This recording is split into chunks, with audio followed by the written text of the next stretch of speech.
Yeah. Yeah. Yeah. Yeah. Yeah.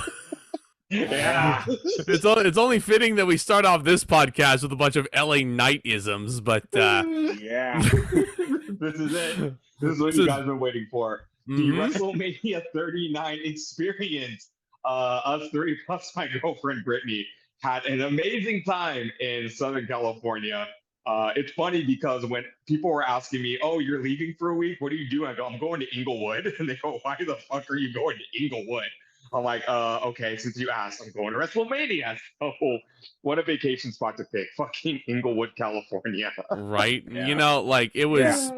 Yeah. Yeah, I didn't tell people I was going to Inglewood. I just told people straight up, I'm going to WrestleMania. That's what we're doing. We're Oh having my a God. week's worth of festivities, you know, and they were so Yeah. fascinated by it. And I'm like, hey, it's a good talking Exactly. point for a while, but we've built up to this, and I'm so happy to welcome Jacob back to the channel after quite a hiatus, actually. Don't remember the last podcast I had you on, but it's really nice to have you back. It was really awesome to have you on the trip. All out. Yeah. You need to join for more. It was all out.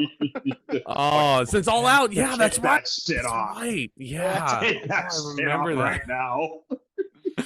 See, Jacob Before the hopped media's on. We're not going to address the rumors right now, but Jacob hopped on with that shirt, and I'm like, Tomas is going to be so pissed. And he's like, I know. Fucking hell, I'm so ready to not watch AEW. No, I'm gonna skip his segments on purpose. But then I'm gonna have to watch his shit during the pay-per-views. Oh, shit, Yeah. it's like me watching the Elite. Skip that. Oh, Oh no, but me skipping anything involving Jeff Hardy because I think that disgusts me even more than CM Punk, if I'm being perfectly honest. yeah. Fucking hell. I Yeah. think I stopped watching AEW for like a month. The month that Jeff Hardy was there, I didn't watch anything because I'm like, I don't want to watch this fucker. It's anywho. We're not I love here to these talk about diversions. Jeff Hardy. This is what kind of podcast it's going Right. to be, folks. We're going to be telling our story, of course, from our Exactly. perspective from Thursday all the way up to Monday night when Jacob left because Tomas and I stayed behind for a little Disney action. But guys, it's going to be pretty laid I back. mean, We're not really going to be reviewing shows, and we're not really going to be going into too much detail about the wrestling. we might give some got a little thoughts. bit. Yeah. If you want our in-depth thoughts, we already put out reviews for Supercard and Stand and Deliver and WrestleMania. But I Mhm. mean, Jacob didn't totally stay behind. You guys went to the worst Monday Night Raw of the year. Oh, God. Yeah, we Yeah. did. It was a freaking snooze fest. Oh, man. I thought the I first really hour was watched good. beach balls. Oh, man. But I here's was the begging thing, for beach balls. But here's the thing. I have heard so much negativity from that Monday Night Raw that I feel like I have to watch it now just to see how bad it was. I heard there was 30 minutes of wrestling. What the fuck? Well, we're Yeah, getting it's ahead of substantial. ourselves here. We're getting ahead of ourselves here, though. That was Monday. Yeah, Yeah, but- we're not going chronologically. We're going backwards. Yeah, We're we going started backwards. off the weekend. Me and Zach drove from San Jose to Los Angeles. A pretty standard drive for me and Brittany. We have gone to Disneyland a million Mhm. times together, and this is like I know this drive like the back of my hand. It's simple. You get 3 hours of nothing, and then you get 3 hours of traffic once you get past the Grapevine, and it is just the worst thing in the world. But going to Inglewood was a little Yeah. easier than going to Anaheim. But Zach here hooked us up with the best hotel ever. That was Oh, super yeah. fun. Oh, And Yeah, dude, let's- yeah. yeah, It was a let's great put over- find. Can we put over the La Quinta Inn real quick in Inglewood? And it's funny Mhm. because I was the first one get to arrive sponsored? in Los Angeles. Yeah, I left on Thursday morning around 10 a.m., I want to say. And it's a really easy drive for me to make, too. It's, because my girlfriend lives down there right now. It's an LDR that I'm in. So, drove down there about 5 It hours. looked like shit from the outside. Yeah, looked Yeah. like shit from the outside, but the inside is beautiful. And getting in there was a fucking nightmare. And trust me, we got the driving stories. We got the driving stories. Ugh. Horrible. Oh, boy. Oh, It's boy. LA, Yeah, man. we owe this man a steak dinner for the shit we put him through, driving through fucking No, the chicken heart of- tenders. What is that place called? Oh, God. the Yard House. We will talk about the Yard House. No, not the but Yard once- House. No, he's talking about Oh, the strip club that he was joking about going to after night one of Oh, yeah. Come on, you said you wanted to go to that. No, it was the gentleman's The club. next No, it wasn't a Gentlemen's strip club. The friendliest gentleman's club in Los Angeles. I will put that place over to the day I die. There But you once we go. arrived, Jacob, he has an easier drive. He's from San Diego, so he was just like, "Oh, I'm just gonna get off work and hop right over." Yep, there it Hey, is. it was still a 2.5-hour drive. Yeah. I mean, it's not 6 to 8, but Fucking hell. it's pretty fine. Fucking No. hell. No, After La Quinta we Inn. chilled out for a while. La Quinta Yeah, Inn is we went beautiful. to They the- have. Let me tell you something, Tomas, real quick. I'm not done putting over the La Quinta. They had a free breakfast every single morning. It was so convenient to get down there. You know, just get some nice munchies for the day before we starved ourselves. Sausage and eggs. You know, sausage and The eggs, son. fucking waffle And bagels. maker. What? The And fucking- apples. the waffle maker. Oh my god. What? I don't know. There was something about the waffle maker. It was like I remember one day it like held me up. It was like sticking to the pan. I think Jacob That was saw the me first day. struggling I was with just it. gonna say, talk about the day you had anxiety while everyone was waiting behind you, trying to make a fucking Damn, I waffle. didn't realize it was that fucking obvious. But after we chilled at the La Quinta after Jacob arrived, we decided to go to the WWE Superstore in downtown Los Angeles at the LA Convention Center. Mhm. And oh, you know, we should probably talk about that now. The minute this fool walks in, we just start, yeah. The minute The Jacob guy was- arrives, because it was like yeah. it was like 8:30 when you finally came to LA, Jacob, and it was Yeah. like and then it was just like, oh man, LA Knight's gonna be the person we're gonna try and get over, just like Daniel Bryan, just like Fandango. You know, it's like And he was 1000%. only on SmackDown. Well, yeah, no, he was only on SmackDown for that Battle Royal, and I shit you Mhm. not, guys. On TV, if you watch that Royal, it's like, you know, he gets a little bit of a pop because they're trying to pipe it down a bit. Because I watched the rerun for it, it was a little quiet for the TV in the building. Because I went to SmackDown when you guys went to Supercard. Everybody, it was yeah, and then woo, and then yeah, and then woo, and then like the whole 9 yards. And you could tell like the other wrestlers that aren't like on the cam are looking around, going, "Oh shit!" LA Knight's fucking over. And then he goes over Thing. he goes over the top rope, and it's a hellacious boo for Bronson Reed. Mm-hmm. Because I think Reed puts him Here's over. the thing. But on TV, they don't like hear that. When LA Knight was signed to NXT, I feel like everybody was looking at me like I was crazy. I'm just like, did you not watch this guy as Eli Drake in TNA? This guy's a fucking star. And I feel like they Yeah. just His name they is slept stupid. on him. Yeah. Eli Drake, LA Knight. And we won't talk about the Max Stu Priest shit. But Yeah. we went to the Superstore, and I remember the Superstore from San Jose, and I was giddy for this. And this was basically the home base for, you know, the fans.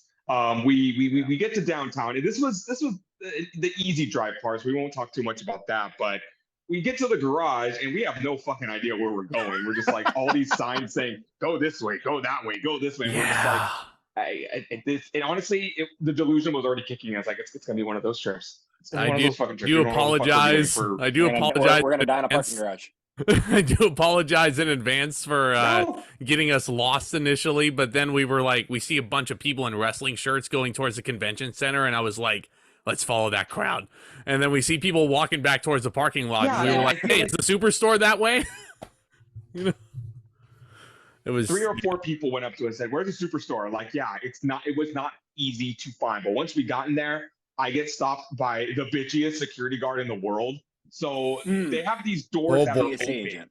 Yeah, and I don't remember what I did. I just walked through. I think I opened the door, and the lady says, "You know, we had that door closed for a reason." And I go, "Oh, I'm sorry." Like, and I went to close it, and she goes, "It's a joke." And I didn't get it, so I just stared at her, and she goes, "You didn't get it." I'm like, "What the fuck is wrong with you?" And then I don't know. I took off my jacket because, as we'll talk about later, the security guards, I don't trust anybody. And she goes, "You don't have to take that off, you know." And I just ignored her at this point. She goes, "This isn't the airport." I'm like, "Okay, you're not funny. You're a bitch." So fucking leave me alone. must have been having a bad day, Good but old, good old, yeah. good old So LA. we Good good old old, not LA, good LA. Los Angeles. Yeah. We're gonna we're gonna put LA over for sure, but we walk into the Superstore and we're just all in awe. This is actually kind of the point where we were like, we don't exactly know where to start. Jacob and I pair off because Tomas made it very clear, because he's, you know, a granny. He was like, let's stick to the buddy system. We're not going anywhere. And I'm like, I agree. It's a uncharted territory. So Well, in a Tomas, controlled environment, it was okay. I just meant outside because fucking hell, LA was sketch as fuck, and I didn't want anyone going outside by themselves. But we have these huge LED posters, and I swear I could have stared at these all day because every single row had a different wrestler with a movie poster like aesthetic to them, and I wanted to sit in that one hallway for like an hour and just take pictures of every. I didn't get every single one, but I got most of them, and I got my picture in front of the Seth Rollins one, which is what I wanted. But as I'm there, I turn around and these two fuckers are gone. I'm just like, okay, well, I'll see you guys later. I was like, Jacob and I just as hell too, man. You walk in, fuck. Yeah, Jacob wanted to make a beeline for those belts, and I wanted to keep him in check because I was like, I know that fucker is going to buy a belt, and this will lead into a storyline that we will certainly get into later, but I don't exactly remember when the bet happened. We all had to keep each other. Yeah, we all had to keep each other on the financial leash because if I could have spent my whole life savings in the store. I look to the left. I see t-shirts. No. You could. We'll get to the next day. You could have spent your whole life savings on the next day. You went so over budget that you told like Brittany like 3 different times. Okay, I'm done, honey. Okay, I'm done, honey. Meanwhile, you go, hey Zach, they only take cash. Can I Venmo you the best? Hey, that was for Adam Cole and Britt Baker. That was a fucking priority. But yep. I look to the left, I see t-shirts. I look to the right, I see hats. I see all this stuff, and I'm just like, okay, I had 3 things that I was not going to leave WrestleMania without, and that was the event shirt, that was a cup, and that was a program. Because that's all the stuff I got in San Jose. And I'm like, once I get those 3 things, I'm set. And a Snoop Dogg title. Fuck you. I'm sorry right now. Starts. I would have been satisfied with those 3 things, but I'm telling you right now, that was a lie. Dogg title. That was a fucking lie. Oh my god. Okay, so fuck the Snoop Dogg title. This is where we split off, right? And I agree with Tomas. I definitely wanted the program, and I see a program for $20, which I think is the same price I paid for the 31 program. So I was like, I'm grabbing that. Yes. The cups were only $5 in the Superstore. Didn't get a drink with it, obviously. At the store, yeah. Yeah, so I was like, I would much rather pay $5 here than at the stadium with a drink inside of it, and it would be like a $10 upcharge for the cup. You know, if you didn't notice the other days we went, because we went to the Superstore that first night and like 2 other times, and they had the cup. The cup wasn't $5 anymore. Yeah, so they upcharged. They were 20. Was the better deal. First night, yeah. First night was it. Yep. First night you had to pay for it. So I have a funny story. Yeah. I'm not grabbing my 31 cup because that's dirty and dusty, but this is the cup right here. I wasn't going to leave without this, but I don't have it anymore, I guess. But don't ask me why, but I have a WrestleMania 33 cup, and that's because I went to a Monday Night Raw, and they just randomly had them. And I'm like, I mean, I guess they had an overstock of them. So I was like, why the fuck not? I'm nowhere near Orlando, and I can't say I was at that Mania, but fuck it, I have a WrestleMania 33 cup. There you go. So this is cool. Yeah. I love it. It's the poster. It has everybody on there. I can't see the guy next to Roman. Fuck you. Why is there just an empty space next to Roman with nobody there? It just looks very awkward having that gap on the cup. Anyone who's going to a stadium show has to know these are essential. So this is probably the best investment that we made on this of the weekend. Yeah, it really was. It's a clear bag. They do not allow bags in stadiums because people are assholes. And it's drugs a clear bag. There. Yeah. Oh, gee, that the fun. Altoids. We'll get to the Altoids. We'll get to the Altoids, dude. Don't worry. But, the Altoids. I'll be right back. Oh, that's fun. Yeah. So what were your So you and I split off, Jacob, and we got the I Was There shirt. I saw it in my size, and I was like, I have to snag that for sure. What did you end up buying at the Superstore? That first night, I ended up buying just a program. Honestly, it was kind of like an impulse buy because you guys were buying them, and I was like, well, shoot, they've done this before, so I'm gonna follow your guys' lead on there. I kicked myself in the butt to this day that I did not get like my family and everything I wanted there. Like you got that blanket. And I was like, bro, I want to buy that blanket for my wife. And then there were shirts there for my folks. And I was like, oh, I'll come on Monday because we're going to be there till Monday. And you know what? All this stuff there. You know what's funny about the throw blanket? It's super comfy, and I knew I was going to be cold in the hotel, so I was like, I'm going to go grab me a throw blanket. I'm going to get me some extra warmth. You know, it's practical. It's a practical purchase. Who would have thunk it at the WrestleMania Superstore? It was a great purchase. Really cool thing about this program is that it has every single match on there. Oh, God. One thing I will knock it for, the Mania 31 program was not as generic as this one is. This one is super generic. It has the same background. Generic? I'm not going to pull it out, but like, no, I mean, look at the 31 poster and see like Triple H versus Sting, and you have like the dark forest background, and look at Cena versus Miro, and you have like the Russian background. There were a lot more like, unique, and these ones are just, the gold background. But yeah, I think it makes it look uniform. Every single Mania. It's pretty. You good. You should show them the picture of Dominic that you were laughing at. Show the picture of Dominic you were laughing at all weekend. Condom. I am delusional, and I'm also an 8-year-old child. Me and my best friend have this really weird thing where we will just look at faces and just laugh at them. Like, look at his fucking face. It's You got that baby filter from Snapchat and just put it on a poster. Why does Ricochet look drunk? Or Roman smiling? It just reminds me of that fucking meme he's a part of. The why you bald? Damn, why you ugly? God damn, like someone called him out on a live stream and asked him why he's bald and why he's ugly. I'm like, God damn, leave Ricochet alone. He's winning with Samantha Irvin, so I mean, there you go. And okay, so those were our purchases. Another cool thing about the Superstore is that it had memorabilia. In fact, if you want me to send some photos of your way, I took a picture of like almost every exhibit.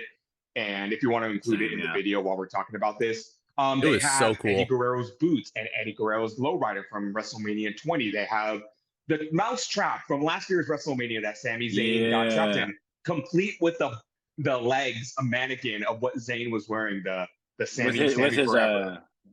They had Bianca Belair's gear from last year. They had some classic WrestleMania stuff. They had some Undertaker memorabilia. Of course, they had some Rey Mysterio stuff because he was going into the Hall of Fame. They also had, and this was probably the stupidest thing, and I knew I was not going to participate in this, the 2K station. They had a whole game room set up for you to play WWE 2K23.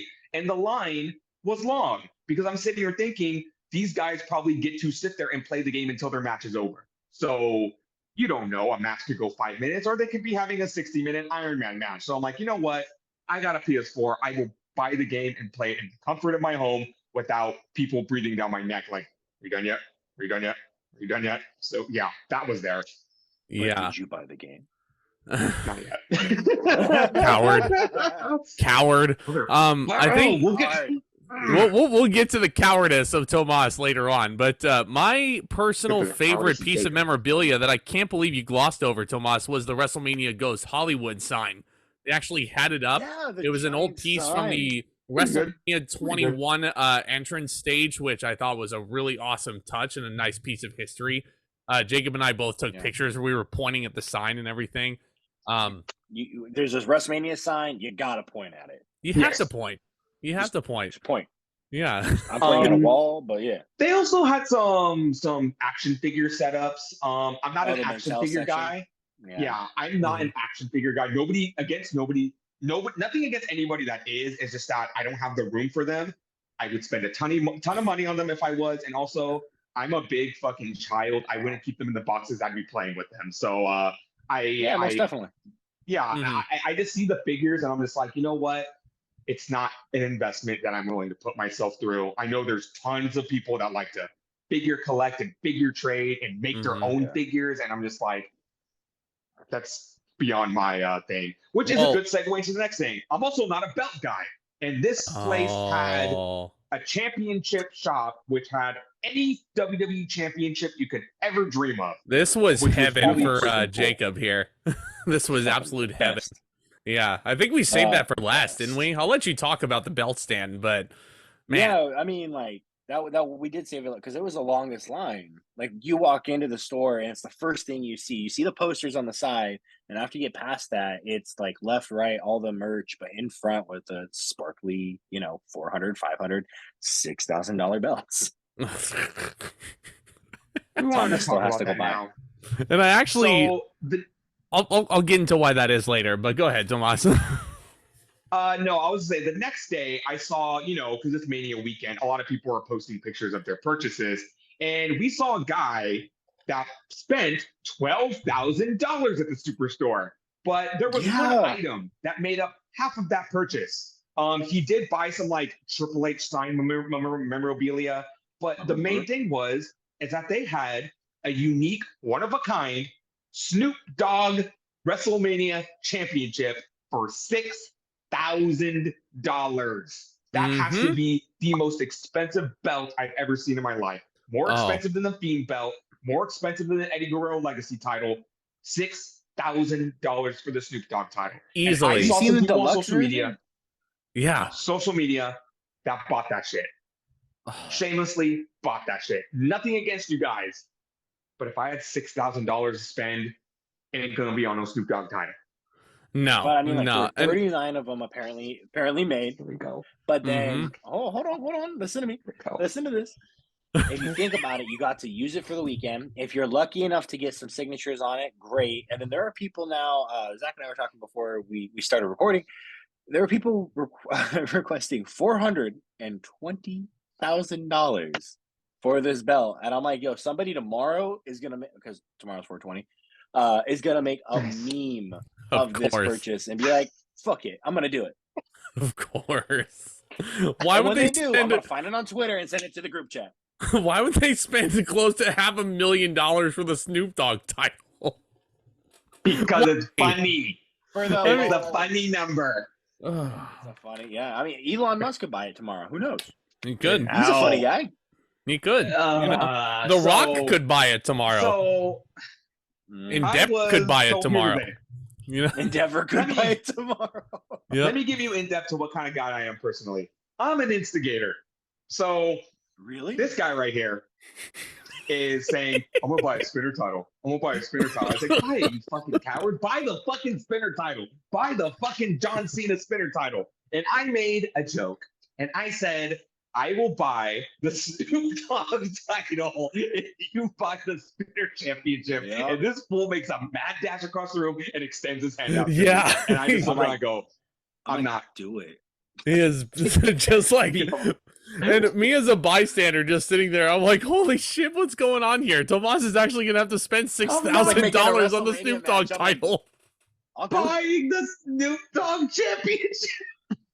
I mean, my title was $400. This is 6 G's, so I'm like, easy. Hell. Yeah. If I make a bad financial decision, it'd be funny. Let's talk about some of the stupid merchandise they had there. A Baron Corbin WrestleMania fedora. Oh, yeah. Happy Corbin. Yeah, I saw that and was just like, fuck no. I think that was the stupidest piece of merch there, but they actually had some like clearance racks too that were just like a bunch of rando shirts. Finding the WrestleMania shirt in my size was like the hardest thing in the world. But I eventually found it. And you know what? Night one at the Superstore, I spent more than I probably should have, but fucking worth it. Oh yeah. Fucking worth it indeed. I like the section where they there we go. Fucking Universal title. Now I bring it out. Now I bring it around. I didn't bring it with me. But mine all weekend. Because I didn't want to go around defending it. This is enough for me. I did. I'm a fearless champion. I wish I had my toy Cody Rhodes Intercontinental title just to like fucking flex on you guys. Oh, just buy the Cody Rhodes IC title. My toy titles about the Spiner one. Oh yes. God. But yeah, that was super fun. And here's the thing: we've been driving for hours. We're tired. We're delusional. So here come the jokes. And I'm looking at the big posters, and I see Logan Paul, and I said, "Can't believe Seth Rollins is fighting PewDiePie at WrestleMania." PewDiePie. I see Cody Rhodes, and I go, "Holy shit! Roman Reigns versus Stardust." And I was like, "Fuck no, you!" How many times did we? How How many times did we try to guess the entrance Rollins was going to do against Paul and be like, yo, what if he comes out with the alien hoodie or something like that just to troll him? Yeah. Oh man, Or something in the I'm background so mad. as the jungle. I wish that was the I'm entrance. still mad. I'm still mad. Yeah. I wish But that was the that was entrance. night one in a nutshell. That was just to like, wet our palates, get us ready for what was going to be crazy. And the next day was probably the craziest day. Yes, crazier than yeah. WrestleMania. We got up at 8 in the morning to make our way to downtown LA for our very first WrestleCon, and I was so excited for this.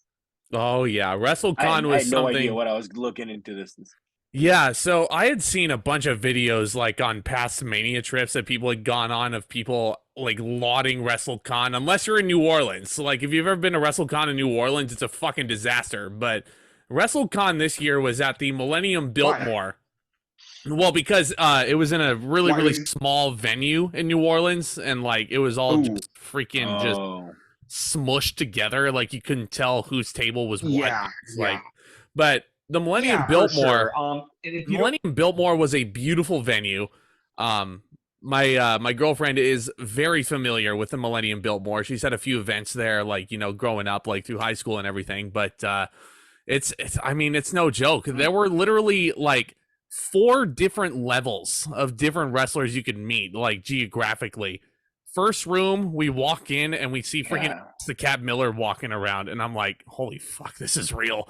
As someone who had never gone up or approached real quick, before we jump into this, if you don't know what WrestleCon is, it's a huge convention of wrestlers past in the indies, AEW, AAA, Ring of Honor, and you can meet them, you can talk to them, you can shake their hand, and if you want a photo or an autograph, you have to purchase them. For years and years and years, I have always said I will never spend money to take a picture with someone. I think that's fucked up. I think that's pretentious. But now I'm looking at it and I'm like, you know what? A lot of these guys were not being unreasonable. There were some that were just like, you can kiss my ass. I'm not paying that much for a photo with you. And we'll get into that. But if this was like almost, oh, Jesus Christ. This was almost a once in a lifetime opportunity for us to meet the wrestlers that we've seen on TV. And yeah, like Zack said, when we got into the hotel, it was honestly, this was sensory overload for me. There was so much going on. There was a lot of people, a lot of table, we didn't know what the hell to do. We did pre-order one, and that was Kurt Angle. Yes. And we will get to our interaction with Mr. Angle in a minute, but we didn't know where to start. We were just like, let's just walk around and let's there were see no who's directions. there. Yeah, exactly. No, that was probably the hardest part. We walked in and we just went, where the fuck do we go? And we kind of wandered for a minute. And we were a little stressed because we only had 4 hours to like get all of our shit in. We didn't know what to expect. We've never been to this before. So we walk into a room and we see Goldberg. And I go, no thank you.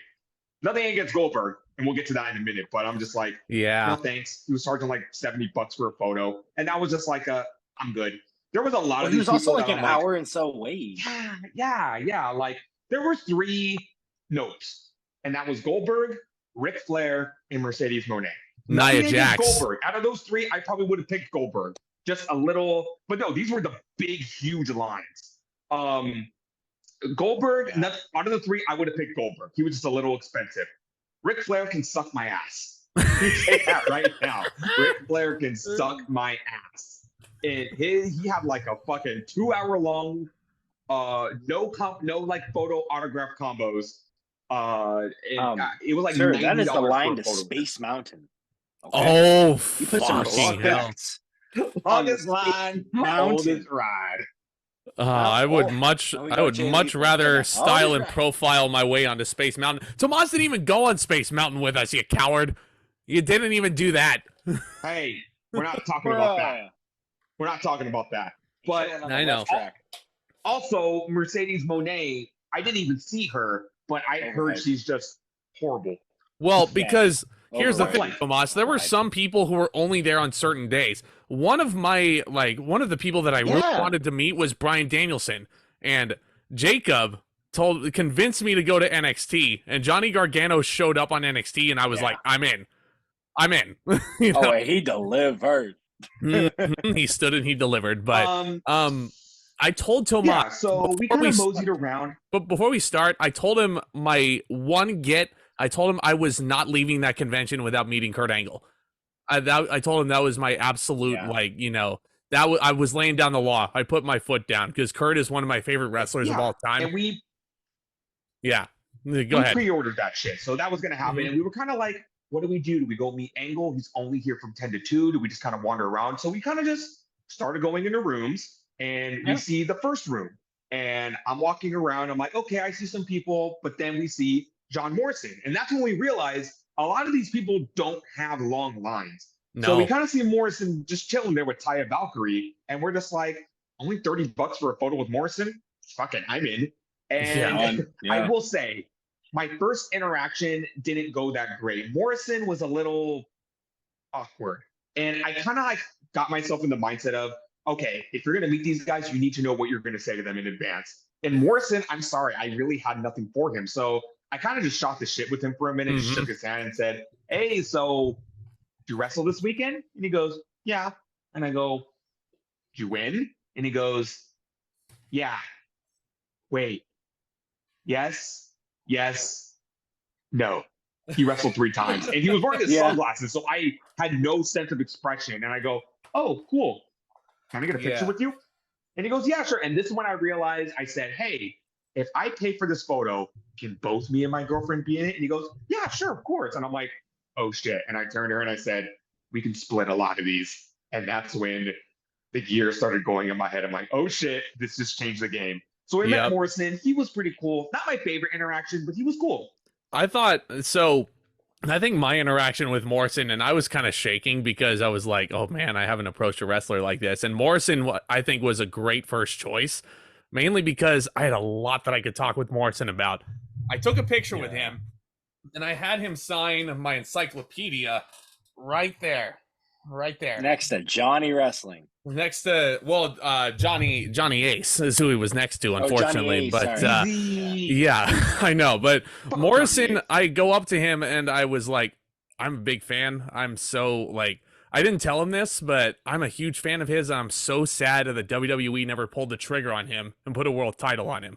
He's a hidden gem. I get that, but I want to kind of avoid stuff like that. You know what I mean? Saying like, oh, they should have used you. They should have did this. I'm like, I didn't tell him that. At the end of the day, I didn't tell him that. I was very smart. No. In my head, I was like, practicing. I'm thinking about this, and I'm talking to him about Elimination Chamber 2011 because I was there in attendance for it.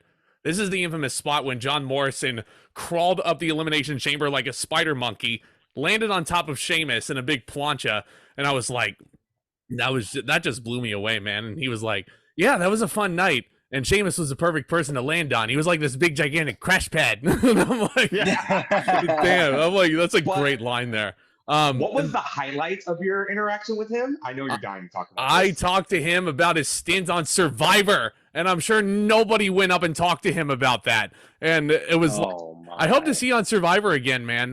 They really got you with that Brochacho blindside. And he kind of looks at me and he's like, yeah. He's still like, he's a good sport about it. He is such a well-spoken guy. If you haven't seen him on Survivor, I recommend you do so. It's season 37. Probably one of the most iconic moments in the show's history is when they vote him off the island, but he totally didn't see it coming. And the edit was perfect around it, but yeah, he was really cool. Really cool. We started moseying around. And also, again, nothing against a lot of these wrestlers. I just really had to pick and choose. I saw Chris Hero. I'd met Chris Hero before. He's a cool guy. I already got a free photo with him. Didn't really need to do it again. Saw Nia Jax, and I made awkward eye contact with her, and I'm like, no, fuck this. I walked right by Nia Jax. And one of the other people, I made awkward eye contact with her. Yeah. Right next to we walked by her and I looked up and I kind of just like for a split second just went, it's like, oh shit, she looked at me. I'm like, in my mind, I'm like, sorry, Nia Jax, I'm not even saying hi to you. And another thing I wanted to do is I know a lot of people just said, oh, I went up and I shook hands and I talked. I just thought that was kind of robbing them a little. They're just kind of trying to make some business. And I'm like, I'm not trying to steal handshakes from these guys. And I think what Zack is going into is that we walked by and we saw Bret Hart. I love Bret.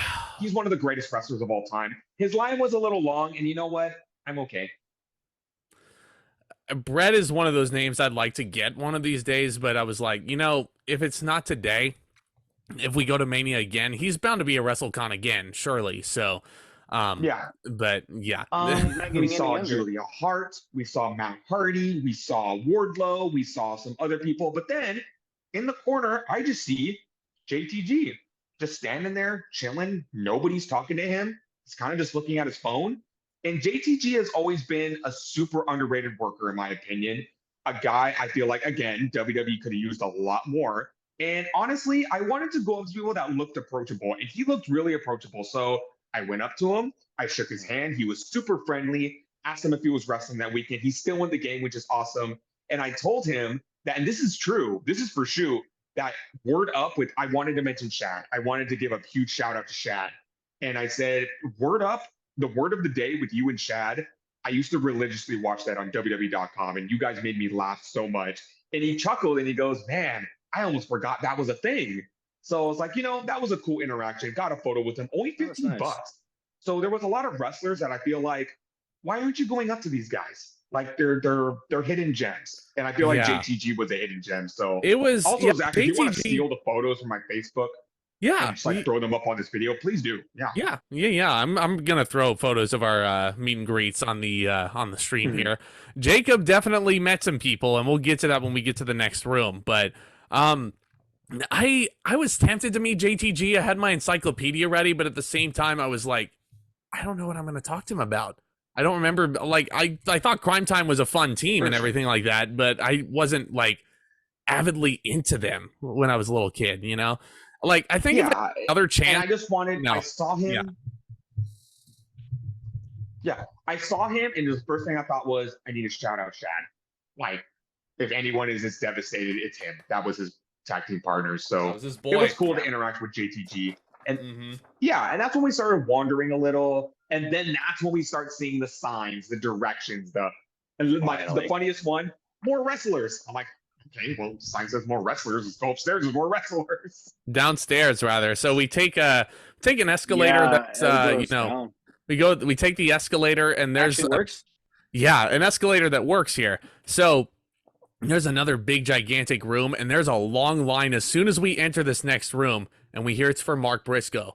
And I'm like, oh, good Lord. Like, I understand why his line was so long and everything like that. But I'm just thinking, if Kurt's in this room, I have to like get that out of the way just so we meet him and everything before he leaves. Especially because Briscoe was in that room. No, I didn't see him. Here's the thing. We also had Angle pre-ordered, so I didn't want my $50 to go to waste if we already had that ticket purchased. So I was kind of on a mission, like, you know what? We have Angle pre-ordered. Let's go do that. Mark Briscoe also had to bail early because he had to get to the Galen Center for his TV championship match. There was a lot of wrestlers here that like they had to bail early. They had to be in Ring of Honor. Start walking around. I see some people. I'm like, no, I don't know what to do. But then we see the line for Kurt Angle, and this was easily the longest line we had to stand in. And by long, I mean 20 minutes. But we 20 had to minutes go tops. Downstairs That felt a lot longer. Yeah. Underground. And I go down there, and it's so hot and humid. And I have a couple of flashes, and I'm like, oh, fuck this.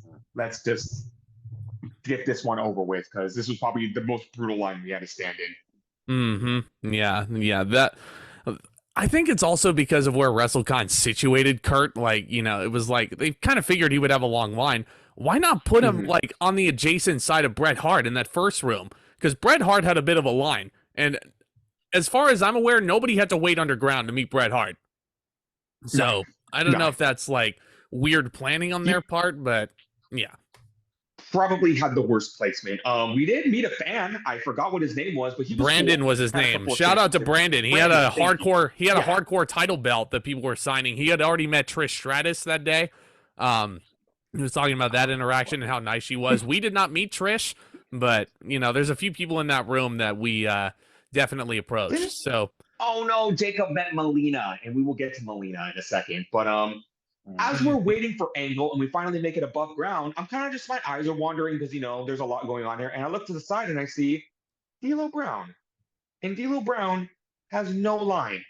And he's just sitting there, just chilling. And Not the it's funny because I could TV see his phone. TV title. What title was it? The European title. There you go. And I look over and he's just scrolling on Twitter, and I immediately just go, "What the hell? Why is nobody meeting D'Lo Brown? One of the most. He's one of the. Honestly, I looked at some of these wrestlers, and all the childhood memories just started flooding back. Me watching Monday Night Raw with my brother, and we would love D'Lo Brown because it mainly because of his theme song, but we just thought he was so With the cool. head shake. And yeah, exactly. And as I'm looking up there, I look at Brittany and I go, I'm gonna meet D'Lo Brown. Just look at him. He's just sitting there and nobody's talking to him. So let's get Angle out. I almost hopped out of line real quick, but this is when the line started picking up. I was like, Yeah. I see D'Lo Brown. You know what? I want to meet him. A lot of these were just spur of the moment. I want to meet him. And I told Tomas I was down. I was down to meet him too, because I had some stuff to talk to D'Lo about. So, oh boy, it's our turn to meet Kurt Angle, and I go up first, and I'm a freaking nervous wreck. Just because if you were to give me a list of my 5 favorite wrestlers, maybe even my top 3, Kurt's in there. I grew up with this guy, and I don't really come off as starstruck a lot of time. I try not to be starstruck, but Kurt was one of those.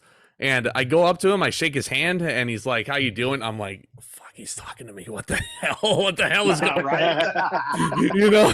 And like, I got Kurt to sign this picture of him with the big gold belt right there, and it's like my favorite picture of him, like my favorite run with Kurt, the wrestling machine.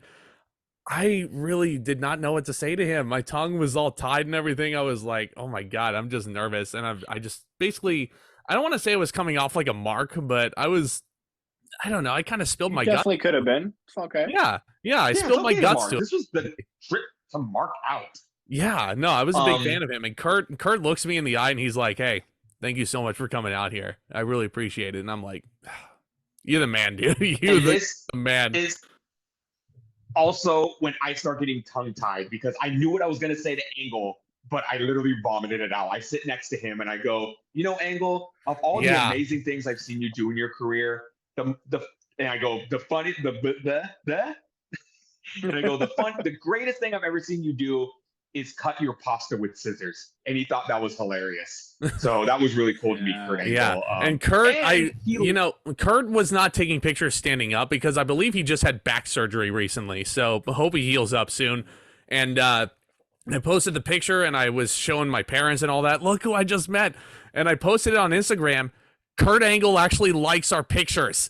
And I'm like, what the fuck is going on here? Like, Angle was probably the one guy I could actually send to my parents. And I said, "Look who I just met." And they were like, "Oh my God, that's awesome." So yeah, Angle liked our photos on Instagram, which is really cool. But while we were meeting Angle, Jacob kind of ran off. He did. Where did Jacob go? Yeah, I did not. I was like, yeah, I'm not going down those stairs. I ain't going into the hot tunnel. That's not it's not a thing I want to do. And I didn't prepay for Kurt Angle for reference for anyone, listening and all that. Just because Angle's cool and all, but as my first WrestleCon, I was like, I just want to I was just going just to experience it. I didn't actually think I was going to meet people or pay to meet people. So yeah, while they go and do their thing, I go walk down a little bit longer and I see like Juice Robinson and Tony Storm, and I was like, "Oh, Tony, that's pretty cool." And I was like, "I like what they're doing on AEW." I was like, "I'll go talk to her or whatever." And one of the manager people like, "Hey, you gotta pay." I was like, "Oh, that's how this works." I'm like, "Oh, I'm sorry. Sure, yeah. What is it?" So they talk like, "Do you want to just talk with her or both?" And I was like, "Just her. I don't know Robinson. I don't know who that guy is." I said it to the bouncer. I didn't say it direct because it's loud in there, so they can't hear me. And like, no disrespect, I had no idea. But I talked to Tony. I got her to sign my belt because they're like, "Oh, well, I paid for the one with you get a signature autograph and a photo." Yeah, because I followed Tony in like NXT UK, like I did with Rhea. So I was like, "Oh, this is awesome." And I was like, "Do you think she'll sign my belt?" And he's like, yeah, we'll do it for the same thing. I'm like, "Oh, cool," because all the photos were all her sexy photos and all this other fun stuff. And I'm like, yeah, I can't bring this back home to my wife and my daughter. What am I gonna do with this? You'd be in trouble. So I'm like, I'm lugging around my WWE World Heavyweight Championship belt, and I'm like, "Hey, can you sign this? You're cool." We talked a little bit about her and the Outcast, and then we talked about their show, the backstage show that's going on. And you know, it was weird. You know how we talked earlier about like, oh, we didn't want to talk about wrestlers like or to them about like their situations from before, like, oh, they should have used you differently and all this fun shit. I kind of word vomited and I was like, yeah, I'm so sorry about the interim championship bullshit. Like, you should Oh have never been boy. an interim champion. That's so And cool. she's like, she like laughed and was like, no, 1,000%, you're right, and all this other shit. Ooh! I was like, T. yeah, not like she didn't say like 1,000%, but she agreed. She's like, yeah, no, you're right. No, And yeah. No, it's funny. Go on. No, I no, was yeah, just gonna and say, there was no line for them. yeah, no line for Tony Storm, man. Yeah, that's crazy. But Yeah, that's funny that you say that the bouncer was so strict about you just talking to her because I feel like you could talk to almost everybody, but I get it. Tony is a beautiful girl, and I'm sure there was a lot of fucking creeps at that convention, so nothing wrong with being a little safe. But Yeah. after we meet Angle, I was like, you know what? I'm gonna go meet D'Lo Brown. And D'Lo Brown had a couple people waiting. It's like, God damn it, I should have jumped out of line when I had the chance. But it was only Yeah. a minute, and I went up and I shook D'Lo Brown's hand, and I told him how much me and my brother loved watching him, and he just was so gracious. He said, "Thank you so much." And then I said, I asked him like, when are the aces and eights going to show up again? And he laughed so hard, and he goes, That's right. "You never know, man. You never know. The aces and eights, they can show up whenever you want, whenever, you never know when they're going to show up." And I go, "You're going to be the leader this time?" And he goes, "Nah, I like being the VP," but such a nice dude. oh, And he was I so cool. went to go take my photo with him. Cool. Yeah, I went to take my photo with him, and he goes, "All right, who's going to hold the European title?" And I go, "Me." Oh, he had OG European title. And I'm just like, cool. That's so fucking cool that he brought that with him. So cool. He brought that with him and was letting the fans hold the title and just like do the Triple H point to them. But I showed my autograph that I got D'Lo to sign. I had the encyclopedia with me, which is, this is a gold mine. If you go to a convention and you don't know who you're going to meet, has pretty much every old WWE superstar in here. So you could just pretty much present this to them and they know exactly what to do. But in any case, I go up to D'Lo and we talk about actually the Chicago Bears because I saw him wearing a Chicago Bears polo. And I was like, you guys are looking good this year. You guys just got DJ Moore from the Panthers. How many wins do you think you're going to get? And he stops, he thinks for a minute, and he's like, 7 wins. 7 wins. And I was like, he was being super modest about it. But I'm like, okay. But he's a big Bears guy. D'Lo was a really cool guy. Poor guy. Tomas and Brittany go up to meet Tony Storm. And how did that go? So we meet up with Jacob, and we're kind of just moseying, and he goes, "Oh, Tony Storm's right there, by the way." And I go, "Ah." And I go like, yeah, you guys were just walking right past, and I'm like, how do you not see this beautiful, like 5 foot, like woman over here? She was a little higher on my list when it came to priorities. I wanted to meet her, so I was like, you know what, fuck it. She had a short line. This was really spur of the moment, and as I'm waiting, and just like Jacob, I saw Juice Robinson, and I'm like, no thanks, I'm good. Like nothing against him. Nothing against him, but it looked like his wife was a little more popular than he was for obvious reasons. No, very much.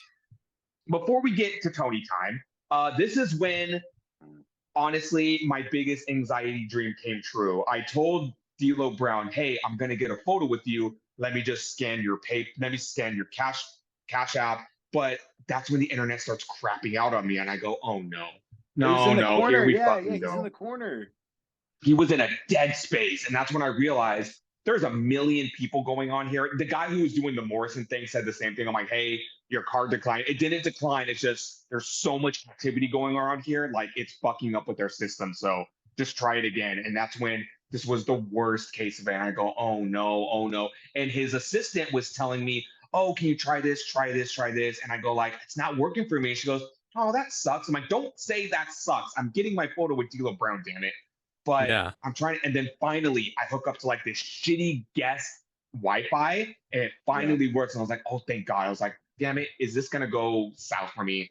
So yeah, that was shitty. But we go up to Tony Storm, and again, the nerves are in. And surprisingly, I really didn't have much to say to her. And I was trying to be super respectful, didn't want to overstep any boundaries, because right before me, the guy gave her a hug, and I'm like, take it from me, from experience, don't fucking hug them. You want me to reveal an embarrassing story? I tried to hug AJ Lee. It didn't go well. No. Did Not not. like in a creepy way. I just asked her for a hug. She said no. It's a security guard told me to get out. I'm like, Jesus Christ. Great. Yeah. But no, Yeah. like when we went to take a photo while you guys were in line or whatever, like she did the like arm around like a waist thing, and then I just had like, you know, the Will Smith thing where I'm like, I ain't touching. It's like behind her back.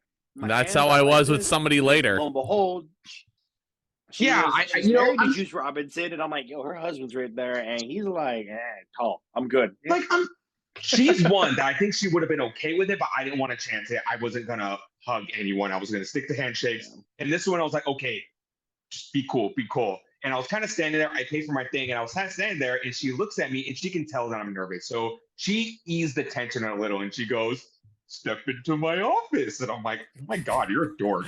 She is a massive dork. I told her I was at. I chatted with her about being at Revolution. And I told her I was at Dynamite, and I just said I'm a huge fan. I love everything that you do, and she was so nice. And then my dumbass puts my phone in my pocket, and the guy says, "Oh, do you have?" I was like, "Oh my god." And I take my phone. I was like, "I'm so sorry. I put my phone in my pocket." And as the guy setting up, Tony Storm goes, "Oh, that's okay. You do have a photogenic memory or photographic memory." You're a pun master. You're a little pun master. And I was like, oh my God, you are adorable. And she was so nice to me and my girlfriend. And she was one of my favorite interactions. And that line, obviously not because I keep getting it wrong, that you do have a photographic memory. I'm like, it's going to live rent-free in my head for the rest of my life. That's great. That's freaking awesome. At that point, I was like, okay, Tomas, after that interaction, loosen up a bit. Loosen up, because you are just so like nervous and anxious to talk to these people. Yeah. I was really nervous to talk to Kurt, but thankfully I loosened up a lot once we went downstairs to the room that had a lot of action. But Jacob, I want you to talk about your reaction with Melina, who is in that room. Oh my God. Yeah. So Melina is amazing, like an amazing person, and very, very free-spirited, I guess would be the word to use. I was probably there for the majority of the time you guys were in line because of some guy in front of me just yabbering with her all day. Oh, Which is, geez. you know, he paid his money. There was nobody for her. I started the line essentially right after him, and they were chit-chatting back and forth. I don't think she even realized that the line was for her because next to her was Sky Blue. So she probably thought it was Sky Blue's line. And then we're all like, no, your manager's right there. I paid her to see you. And she was an amazing wrestler, you know, back Eminem through Divas time and all that fun things. And, you know, it's really funny. She's a lot older than she looks on television in terms of like how she like looks. But she is as young as you can freaking be, man. We were just chatting and joking the entire time, and I didn't have anything else really to say to her. I was as stiff and rigid as you guys when we first got there. I was kind of like, I don't know what the rules are because there weren't even maps to figure out where the frick anything is. That's awesome. Yeah. She's a tiny regret because she's a Sacramento native, and if I would have met her, I would have loved to talk about Sacramento with her. But yeah, that's really cool that Melina was cool. So we go downstairs. We go downstairs, Tomas, and this is like this was was the most chaotic apex exactly of the WrestleCon journey for us. So we leave that room. We walk people like I was really tempted to go up to Carlito because he didn't really have much of a line, but I was like, I could. You might spit in your face times. I probably meet Carlito other times, but because I saw Carlito, and I probably would have walked up to him and went, "Your dad's a murderer."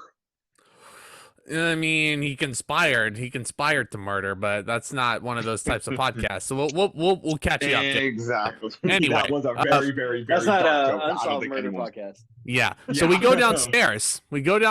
And this is where a bunch of the AEW big stars are sitting. We go downstairs, and immediately to our right, I see the Acclaimed scissoring some bloke over there, and they have a bit of a line. The Acclaimed, not really, honestly, there was like 4 people in front of us, and I said, "Fuck it, more than the ass boys." We see the Acclaimed, and I was like, "This is a priority right here, and this picture is going to be fucking iconic." So, like, I brought 2 shirts to WrestleCon, and one was the Scissor Me Daddy shirt, and so like you with Kurt Angle, that was me with the Acclaim. I'm like, I'm not leaving this place so I get a photo with the Acclaim. It's a bucket list thing, and we got to get it. And I was like, this was at the point where I was kind of standing there. I'm like, oh my God. Like, pinch me, I must be dreaming. I'm in line to meet the Acclaimed right now. It was surreal walking in there and just immediately looking to our right and seeing the Acclaimed scissoring some dude in a photo op. But we get in line. You could hear him coming down. Yeah, no, we didn't wait more than 10 minutes to meet the Acclaimed, did we? No, and here's the thing. I don't want to be the hipster, but I was a fan of the Acclaimed before the scissoring. I was a fan of the Acclaimed, even like in the beginning stages of the rap, of the rap gimmick. Me too. Because I love tag teams. I've said this on this podcast before. Established tag teams that work as a cohesive unit. That's my favorite thing in pro wrestling. And these guys from the start, because WWE was not giving me my tag teams. So AEW was. And honestly, I've been a fan of these guys since like 2020.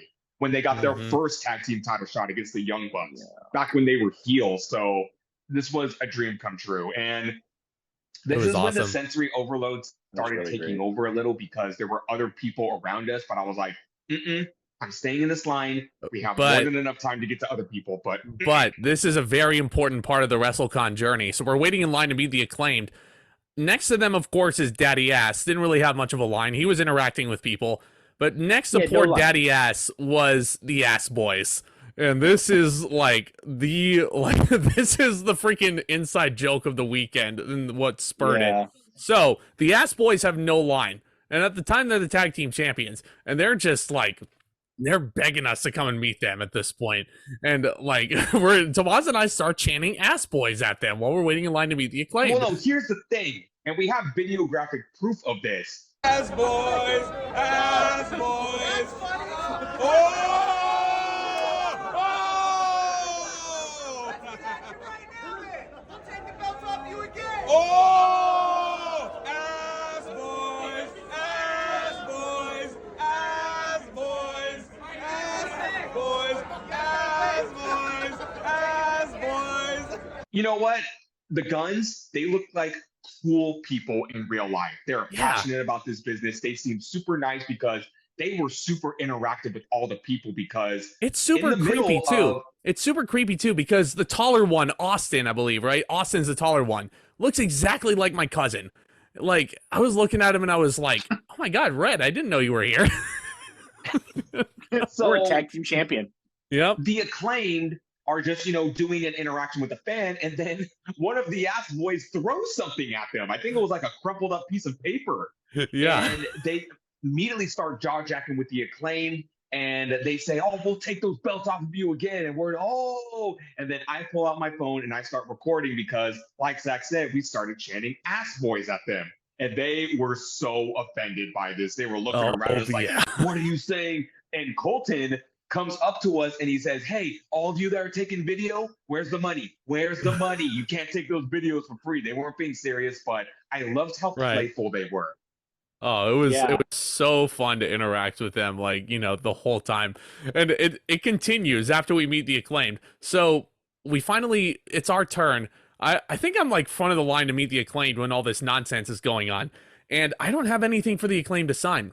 But thankfully, at WrestleCon, they were so nice. They had a whole bunch of 8x10s there. And I was like, Bowens recommended this one to me because he said it was going fast with them with the tag title. So they signed it in pink. I take a picture with him. It's absolutely freaking awesome. And I look at Max and I'm like, how in the hell do you come up with all these jokes in your rap? And how does it come off so seamless? And it seemed like I caught him off guard when I asked him that, because he was like, that's cool. I tell you what, bro, like it's just a matter of me and Bowens just sitting down and we just like talk about what's notable in the news this week. And we basically just kind of go over what the fans would laugh at, what would be shocking in some cases. And Bowens is just sitting there and he's like, oh yeah, it's shocking. It's shocking for sure. But they were so cool. And Max Caster also liked our photos on Instagram. And I'm going to be pulling for you like the rest of your career, man. It was so cool to be there with you. There was some asshole in front of us that like was trying to like, I don't know. He looked like he lived in his mom's basement, but he was like saying like, no, they don't have Cash App. They don't have Cash App. And I'm just like, shut the fuck up, dude. I don't even know who you are. But I'm starting to wonder. I'm like, you there is a way I can pay you electronically for this, right? And this is kind of the only moment that I was like, ooh, Jesus, because I went up and I said, there was no signs for them. And I go, how much is it for a photo? And he said, 80. I'm like, oh, shit. But I'm like, I'm already here. Fuck it. They're This is the popular, one. man. And you know what? The Acclaimed, they were being so interactive with every single person. They were being super friendly. So I was like, you know what? This is going to be worth it. Me and my girlfriend, we split this one too. And we went up and they were being so unique with every single fan.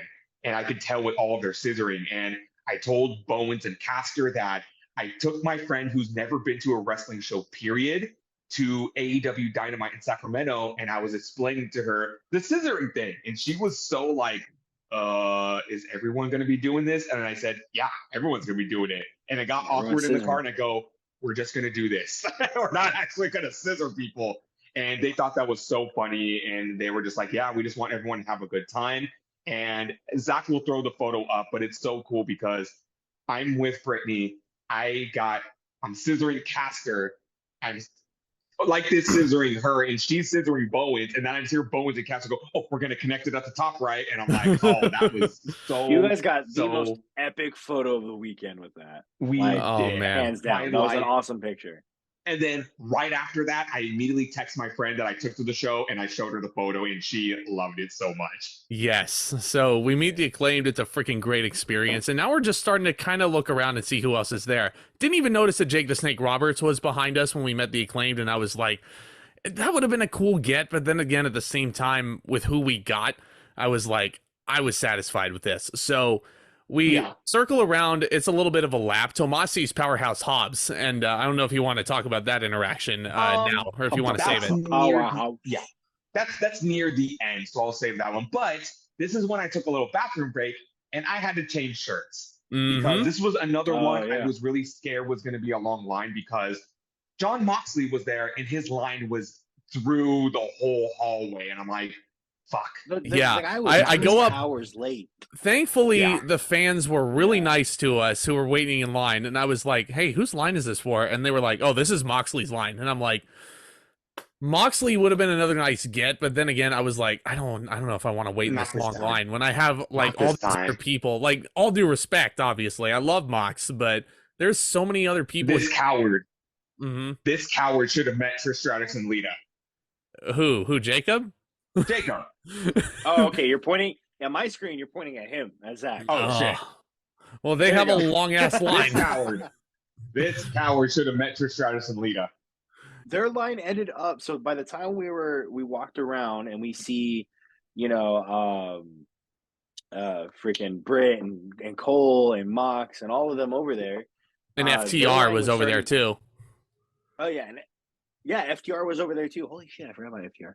But their line was forming because I was like, yo, whose line is this that's taking up the entire hallway of this convention center already that has, on the left has like Ryback and Boogeyman and all that other crap. Boogeyman in full gimmick, by the way. Yeah, next to Ryback, which is the funniest placement in the world.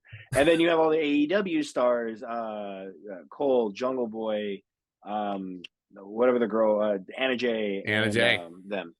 And we'll get there. We'll get there. But the line was just so freaking long, man. I wasn't gonna wait that long to meet them. You're right. As Tomas was changing and taking his restroom break, I was kind of scoping out the other side just to kind of see where Britt and Adam Cole were because I was like, if the Acclaimed are down here and Mox is down here, Cole and Britt have to be close by. And sure enough, that's who I was changing into. Dr. Britt Baker, DMD. She was the other one that was like, I'm not leaving. I'm not leaving until I meet her. She's my favorite women's wrestler in AEW. And I know Adam Cole was another one for Zack that he was not going to leave that building till I was not leaving that building without meeting Adam Cole. Yeah. Absolutely not. But so I was scared because I saw Mox's line, we saw Trish Stratus and Lita's line, and we thought that was for Cole and Baker. And I'm like, God damn it, this is gonna be another long one. But fuck it. But then this lady in front of us is like, oh, who is this for? I'm like, I actually don't know. But I asked the people around, I'm like, is this for Britt Baker? And they go, no, this isn't the line for Britt Baker. And they point right to her. I'm like, that's the line for Britt Baker. And there's two people in front of her. I'm like, and I'm seriously? Yeah. Because I was ahead of you guys on that one. Yeah. But yeah, since you were the first one to meet the good doctor, how was Britt Baker? Who, me or him? I'll rewind a little bit while you're changing the shirt there. While you were changing the shirt, you guys totally missed the 6 foot plus WWE Hall of Famer trying to look for a freaking restroom. Oh no, I was Goldberg? there. That was after Baker and Cole. Yeah, that was after. I could have Yeah. That seen was while before. Brittany was in the bathroom because she left me Oh, unattended, and I was a somebody bad was in boy that while she room. left me unattended. Oh my Mhm. god! All right, well I got ahead of myself on that one. Yeah, But but Yeah. sorry how about was that. Britt Baker? A little off-putting. I'm not gonna lie. It was very off-putting. So I paid to have a photo with both her and Cole. I was like, hey, do you guys do that? Is that cool? And I got basically a Groupon deal for that. That was pretty nice because each of them were like $80 almost. I got them for both for like 100, but still, Yeah, she was yeah. she was nice. I asked her. I was just like, where's I was like, hey, where's your friend Jamie and all that other fun stuff, and she just stayed quiet. And I was like, Oh boy. okay, maybe on screen your friends, like, oops. I'm sorry, man. I feel like she was a lot nicer to us. She was to you. Yeah. No, no. it wasn't me. Adam was so nice though. He was Yes. the one. I just watched that backstage thing like the So- couple of days before we met up, and I go yeah, up and there's I meet Britt, Britt, and right? I And was- she actually asks how I spell my name so she could personalize it. And I was like, shit, nobody else asked if they could personalize it. Yeah, fuck yeah. Because keeping in mind, a lot of people just go to these conventions to sell these autographs on eBay. But here's the thing. These are my possessions. I'm not going to get rid of them. So yeah, Britt, I mean, she was 100%. so nice to sign there are it a lot for of me. fans now that don't keep those signatures. Mhm. Exactly, yeah. So Crazy. I was only going to meet Baker. Like, I was tempted to meet Adam Cole, and I was about to, but then I saw he was only taking cash. And I'm like, oh, fuck, I don't have any cash. But as I'm paying for Baker, I see a lot of people taking pictures with both of them. So I asked Baker's assistant, I'm like, how much more is it to get a photo with Cole? And she said 50. I'm like, can I just go back to Britt Baker's Venmo? And she's like, yeah, sure. I'm like, oh shit, fuck it. I might as well kill two birds with one stone. And at first, I go up to Baker and I talk to her, and she's really nice. I'm wearing her main event Baker shirt with her all bloodied, and I went to go change into it, but I must have forgot I was wearing it because she goes, "Ooh, nice shirt." I'm like, "Oh, thank you. I mean, I wore it just for you. I literally just went and changed it just for you." And she was super sweet. But then it's funny because I go to take the photo, and I'm talking to Adam Cole, and Brittany is talking to Britt Baker. And this is probably the best like connection story we have together at this. Brittany's talking to Baker, and they find out that both of their names are spelled the exact way because there's a very different ways to spell Brittany, but they both spell it the same way, and they like kind of like had a girl moment over that. And they're the same exact height, which was pretty cool. I go up to Adam Cole, I shake his hand. He is so freaking nice. And as we're getting ready for the photo, I like how we didn't talk to him about wrestling. We talked to him about video games. And I know Cole's a huge video game guy. And as we're getting ready for the photo, I have my arm around him. He has arm around me. And I go like, hey, man, I got to know, who's your main in Smash? And he goes, Yoshi. I'm a Yoshi guy. There you go. Sick, man. I'm a Link guy. So we bonded over Super Smash Brothers. Yeah, he's a big gamer. And listen, Britt Baker was super personable and everything like that. We talked about the lights out match and how much it like really, like that. I told her outright, that's one of my favorite women's matches of all time. She liked my picture on Instagram as well. Shout out to Britt there. But real quick, she was really nice. She was very personal with everybody because she asked us what our names are and like where we came from and all that. I'm like, that's cool. That's really cool. Really cool. They're so a cool couple. Then I love our photo. I meet the man himself, Adam Cole, and he compliments my shirt because I'm wearing his newest AEW shirt. And he is legit, like everything you hear about Adam Cole in interviews and what you see of him on his Twitch, that dude, the world does not deserve nice souls like Adam Cole. Because like he is just probably the most genuine person I met like the entire way. And I just told him, listen, he was dealing with concussions and everything like that. And I was like, I'm just so happy you're back, dude. And I can't wait to see you win the title. And he's like, that's the plan, brother. That's the plan. And I was like, yeah. So, and then and then I was like, real quick, what color do you want? And he's like, red. and he got the dough. And I'm like, oh, you're the man. You're the man. I'm going to be pulling for him so hard. Yeah. this is a great opportunity for Zack to throw up her photo because it's perfect. Because me and Cole are doing the Cole pose, and Brittany and Britt Baker are doing the Baker pose, and I'm like, that's my favorite photo. Like the Acclaimed is the most epic, but I just stare at the photo we took with Baker and Cole. I'm like, this is my favorite. This is like, it literally just like looks like two couples hanging out with each other. Freaking great, man. Yeah, I had so such a at fun this time point- meeting those two. Oh, do you want to talk about your Jungle Boy interaction real quick? Oh shit! Because I was just gonna say at this point I had my fill. I was like, you know what? I met Britt Baker. I met Adam Cole. I met the Acclaimed. I've had my fill. I'm satisfied. I could go home happy right now. But as I'm waiting, I think I was waiting for you to finish up with Adam Cole. There was another person I kind of wanted to meet, and that was Anna Jay. I think she is really cool. I loved her gimmick. She's a hard worker. So I looked over and I saw Anna Jay's table. And this is what Jacob was alerting to earlier. She was only taking cash. My girlfriend had a $20 bill. I didn't. I know Zack was holding a wad of cash. And I said, hey, bro, can I borrow $20? I will Venmo you like right now. And I was like, she was done. another kind of a priority. Go ahead. Thanks, bro. Still appreciate that. But we're waiting, and her assistant is there, and I go, oh, is Anna Jay still here? And she goes, oh, yeah, she'll be right back. Just like, give her like 1 minute. I'm like, okay, that's cool. So I'm sitting there, I'm chilling. But as I'm literally standing there, just looking around, and I turn over, and then Jungle Boy right in front of me. And I go, oh, and I go, hey, Jungle Boy, how's it going? And he goes, I'm here. And I go, okay. I think And we then he caught makes him on his a way bad back. day. Yeah. I think we caught him on a bad day.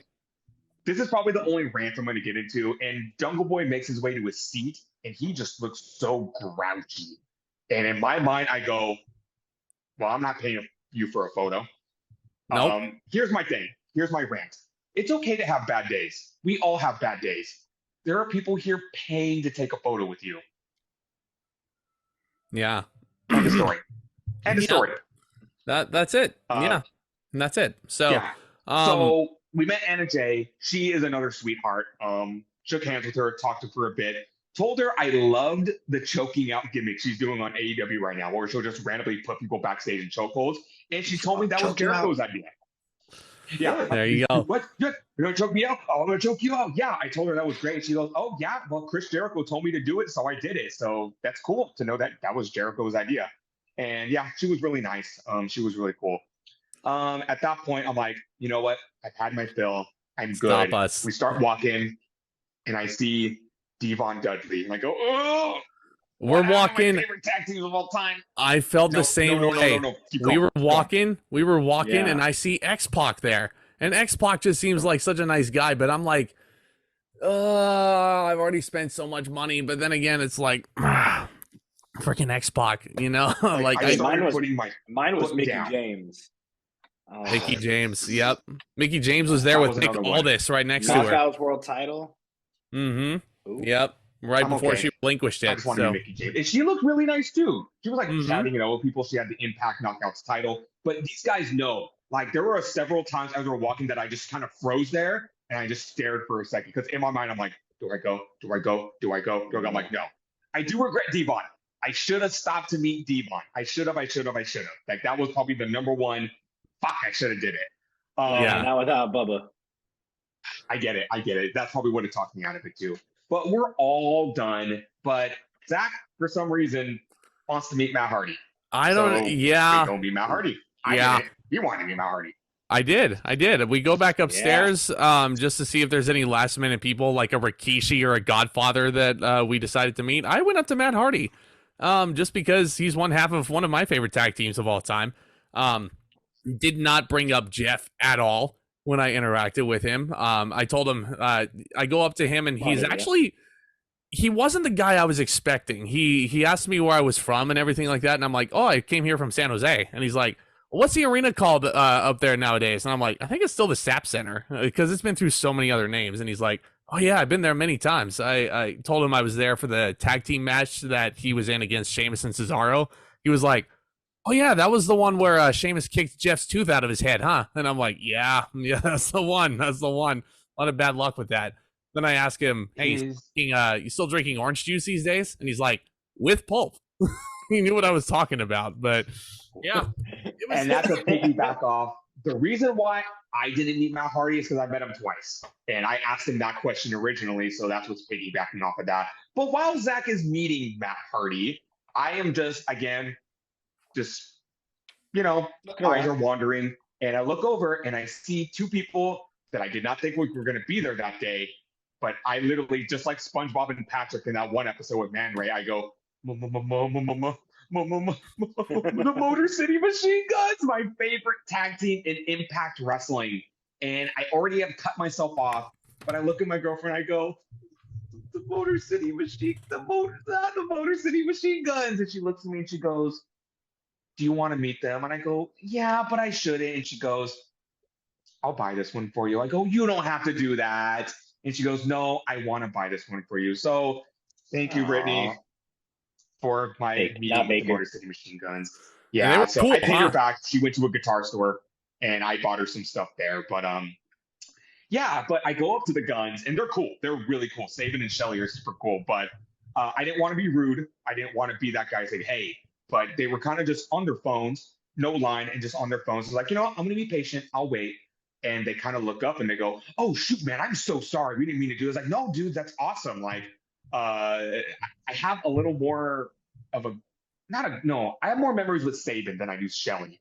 But I tell them they're my favorite tag team in Impact. And I told Sabin, you winning the world title against Bully Ray in 2012 is one of my favorite TNA moments of all time. That's awesome. He thought that was really cool. Yeah, we chatted for a bit about what shows they were working. We took a photo together, and at that point, I was like, "Stick a fork in me. I'm done." Tomas, WrestleCon is our talk about this is not over, believe it or not, because we skipped something. Speaking of tag teams, after we meet Adam Cole, this is where things get really crazy. Brittany goes to the restroom, and out comes Colton Gunn, and we're just sitting there right by the restroom. Colton Gunn comes out, and he's holding one of the Acclaimed's hats. It was on Bowens' head, I believe, and he was like, I'll give this to any one of you, and he's looking at the people in the Moxley line. I'll give this to anybody for $5. Like, really putting over, like, his hatred for the... actually had... And then he walks away, he's like... He's like, and then we all started a chant. He's got 5. He's got 5. He's got 5. And he's got 5. Started another ass boy chant. And this one we caught Jacob red-handed. Ass boy, ass boy, ass boys, ass boys, ass boys. We are recording the ass boy chants, and he hops in and goes, no.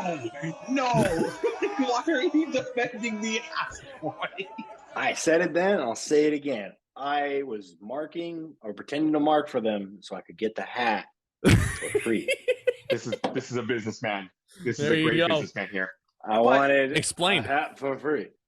But before more things happened while Brittany was in the bathroom. First of all, she went into the bathroom and she left me unattended. It's not a good idea, leave me unattended. Because basically, I tell her, I'm not meeting anybody else. But the minute she walked away, the little devil horns came out of my head. And I run over and I'm going to meet the ass boys because they convinced me. They were $60 for a photo. And I go, no thanks, I'm good. But I look over and I see Powerhouse Hobbs with no line. And Powerhouse Hobbs is a Bay Area boy. So I was like, you know what? He deserves my support. The current TNT champion at the time, too. At the time. Yeah. So I went and I shook his hand. He was super cool. Told him I saw him at a couple of APW shows back in Daly City. Told him that he was sitting right above us at Revolution and we were just chanting for him to kick Wardlow's ass. So he was very humble dude. But at the end of it, I told him, keep making the Bay Area proud. But this part was interesting. QT Marshall is his manager, not just on screen, but handling this thing too. And I wanted a photo, and I said, hey, like, do you have a Venmo or a Cash App? He goes, oh, yeah, like, QT can help you out. But QT's on the phone. And I go, well, shit, I guess I have to wait for him to get off the phone. And once he's done, he hangs up, and he starts texting. And I go, like, I'm not even treating him like a wrestler. I'm treating him like his manager. And I go, Mr. QT, can I get a picture with Powerhouse Hobbs, please? And he goes, yeah, give me a second. I'm like, oh, here we fucking go again. Here we go again. But he stopped right after. He was like, yeah, for sure. Like, here you go. And I'm just like, oh. That close. Yeah, But anyway, that close. something really curious happens while Brittany's in the restroom. So we're chilling there. The ass boys thing happens, but then all of a sudden there's a big kerfuffle where the restroom is. Jacob freaking got a fist bump from Goldberg, who is looking for the restroom down there. Goldberg walks right by me, and this guy's a freaking hulking man.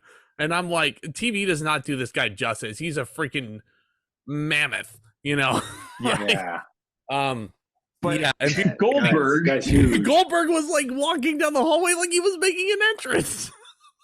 But here's the thing. He was looking for the bathroom, and he was going to go downstairs. And I think someone told him, like, don't go down there. That's the women's room.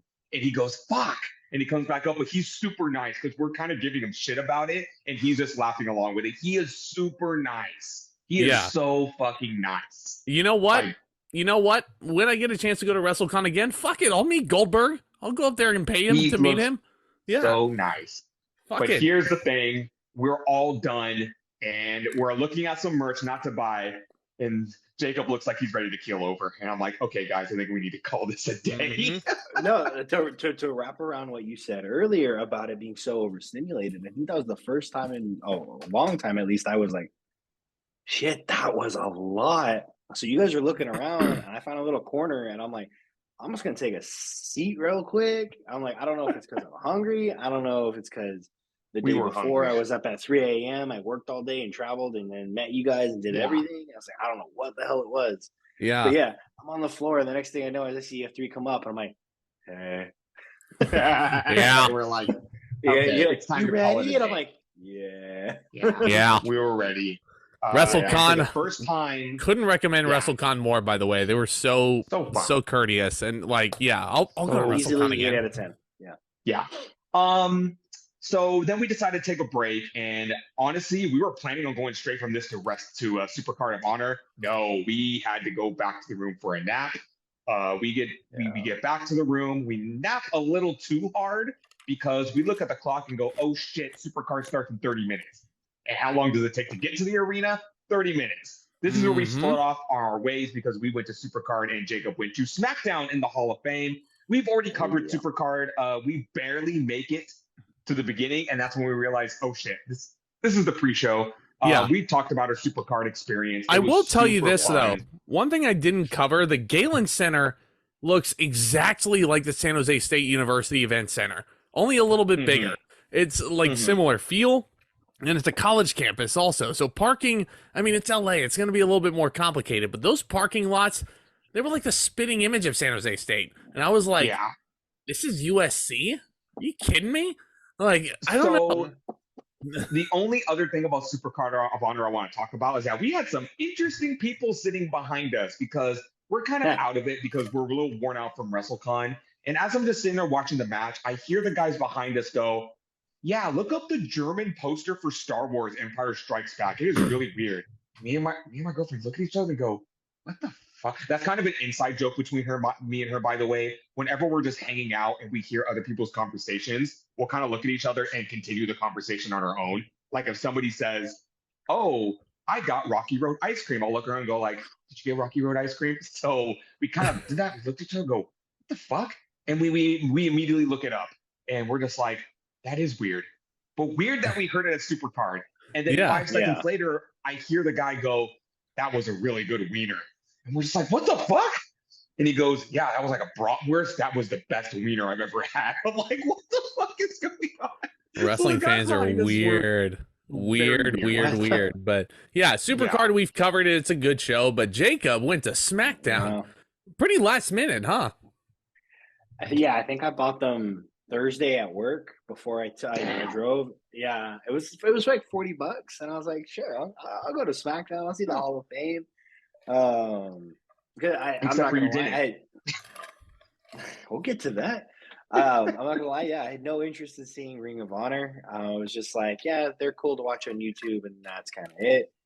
And for me, I was like, I'm so happy, blessed, or whatever the term you want to use, that I was be able to invite this. And I'm like, I'm just gonna get a WWE weekend. Screw it. And I'm in nosebleed seats, and my dumbass didn't realize the ticket I bought is right just a little bit above, but direct smack behind the WrestleMania sign. So I get like a few inches of the Titantron and a few inches of the ring. And thankfully you got the big, screens that actually work up on the top. So I'm like, okay, I'm watching SmackDown on TV. Fuck it. The crowd was hot the entire night. The Battle Royal was awesome. And then you get to the Hall of Fame. I didn't notice that they were setting up for the Hall of Fame or anything being like done, like wrestlers coming out or anything like that in their black ties and suits, until all of a sudden, you hear the deep announcer going, and for the 2023 Hall of Fame. And then Mick Foley and them open the show, or Corey Graves, I should say, opens the show, and you can't hear crap. They straight up lowered the mics so low that everyone in the top crowd you could start to see dwindle out. So I saw, who was it? Stacy Keibler get inducted. And then after that, I'm like, I couldn't hear a word Mick Foley was saying when he was inducting her, or Stacy saying anything. So I was like, all right, I'm going to leave. Or Tori. Yeah. I was like, I'm going to leave. And by this time, I think you guys were on your way to Yard House. And I was like, hey, and Tomas, I'm going to go get some food. Tomas, why were we going to the Yard House? We were going to the Yard House, which is a super fancy restaurant in downtown LA. First of all, getting there was a pain in the ass. Like, we were so hell-bent on finding parking that was a little closer until we were just so frustrated and tired. It's like, fuck it, we're going to park at the convention center again and just take a little walk. And I was getting extremely... I apologize, Tomas, because I was getting very passive-aggressive with people. I was looking at people going slow. That is totally fine, man. Checking your phone. You're swiping right on phone. You got to make sure that, you responded to the message. But you don't have to apologize, man. LA traffic fucking sucks. You do not have to apologize. But once we finally got settled there, we went to the Yard House because this is where a huge shout out comes in. There was a fan meetup with I don't know about Zack's, but my favorite wrestling YouTuber ever. And that is Greg Morgan of Good Mic Work Commentaries. He was setting this up, saying, hey, we're going to meet here. We're going to have food, have drinks, come by and say hi. And I wanted to meet him because I remember I was in 2010. This was when during TNA was starting to get on Monday nights, and I just fell out of interest because they were so anti-WWE, and I couldn't stand it. They were going on there saying like, yeah, WWE sucks. That's for kids. We want blood. And I'm like, I hate this. So I was so tired of hearing all of that. I was like, there's got to be some people that share the same opinion as me, right? And I think I just typed in, remember, this is 2010. I'm in high school. So I type in to YouTube, TNA sucks. And I find a 10-minute video of this guy passionately ranting about TNA.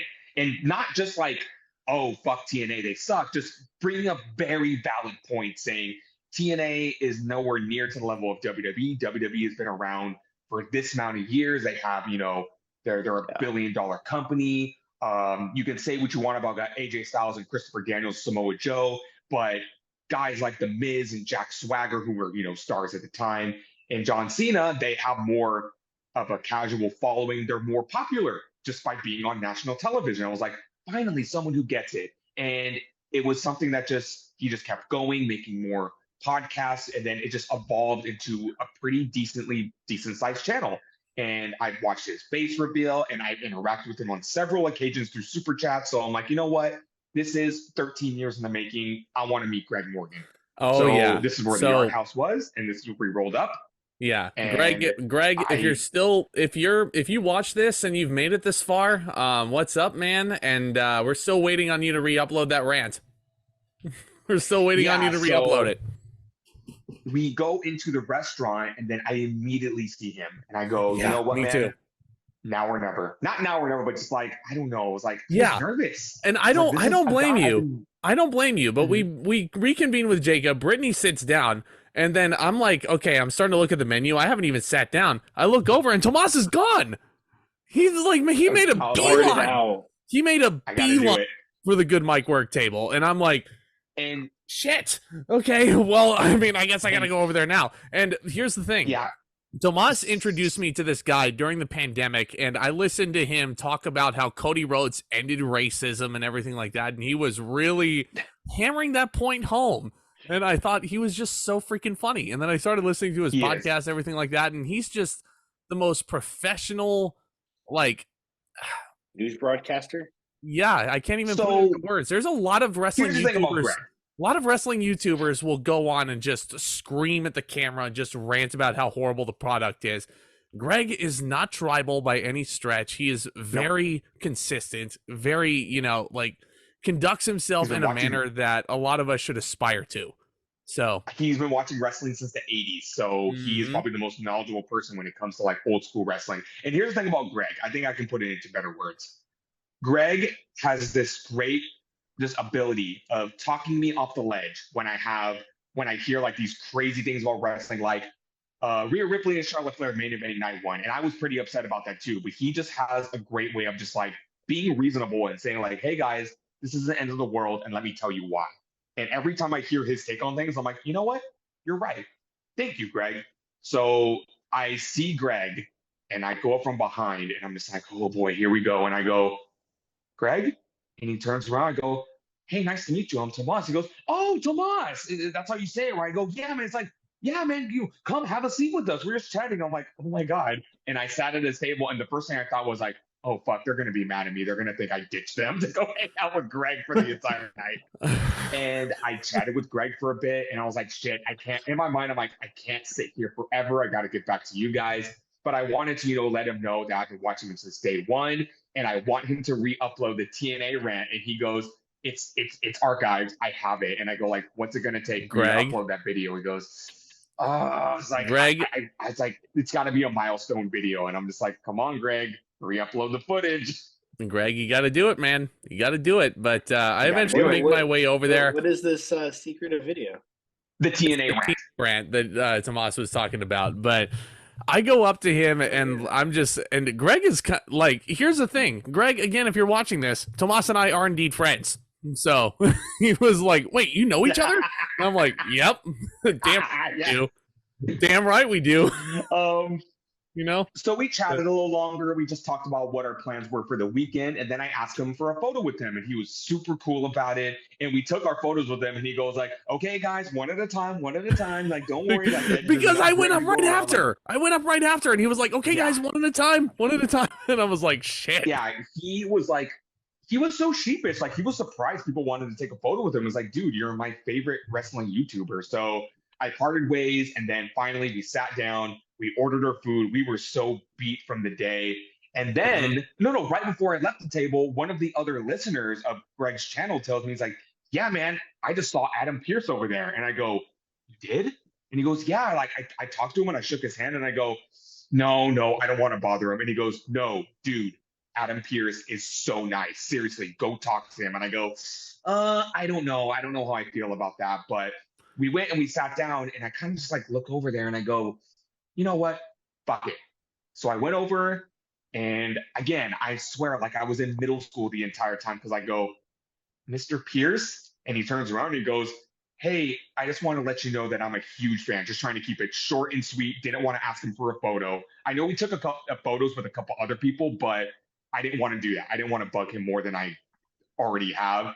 And I go, I just wanted to let you know that I'm a huge fan of what you do on TV. And he goes, oh, thanks a lot. What's your name? And I go, Tomas. Like, Tomas, nice to meet you, man. Thanks for coming to say hi. And I go, holy shit, you are nice.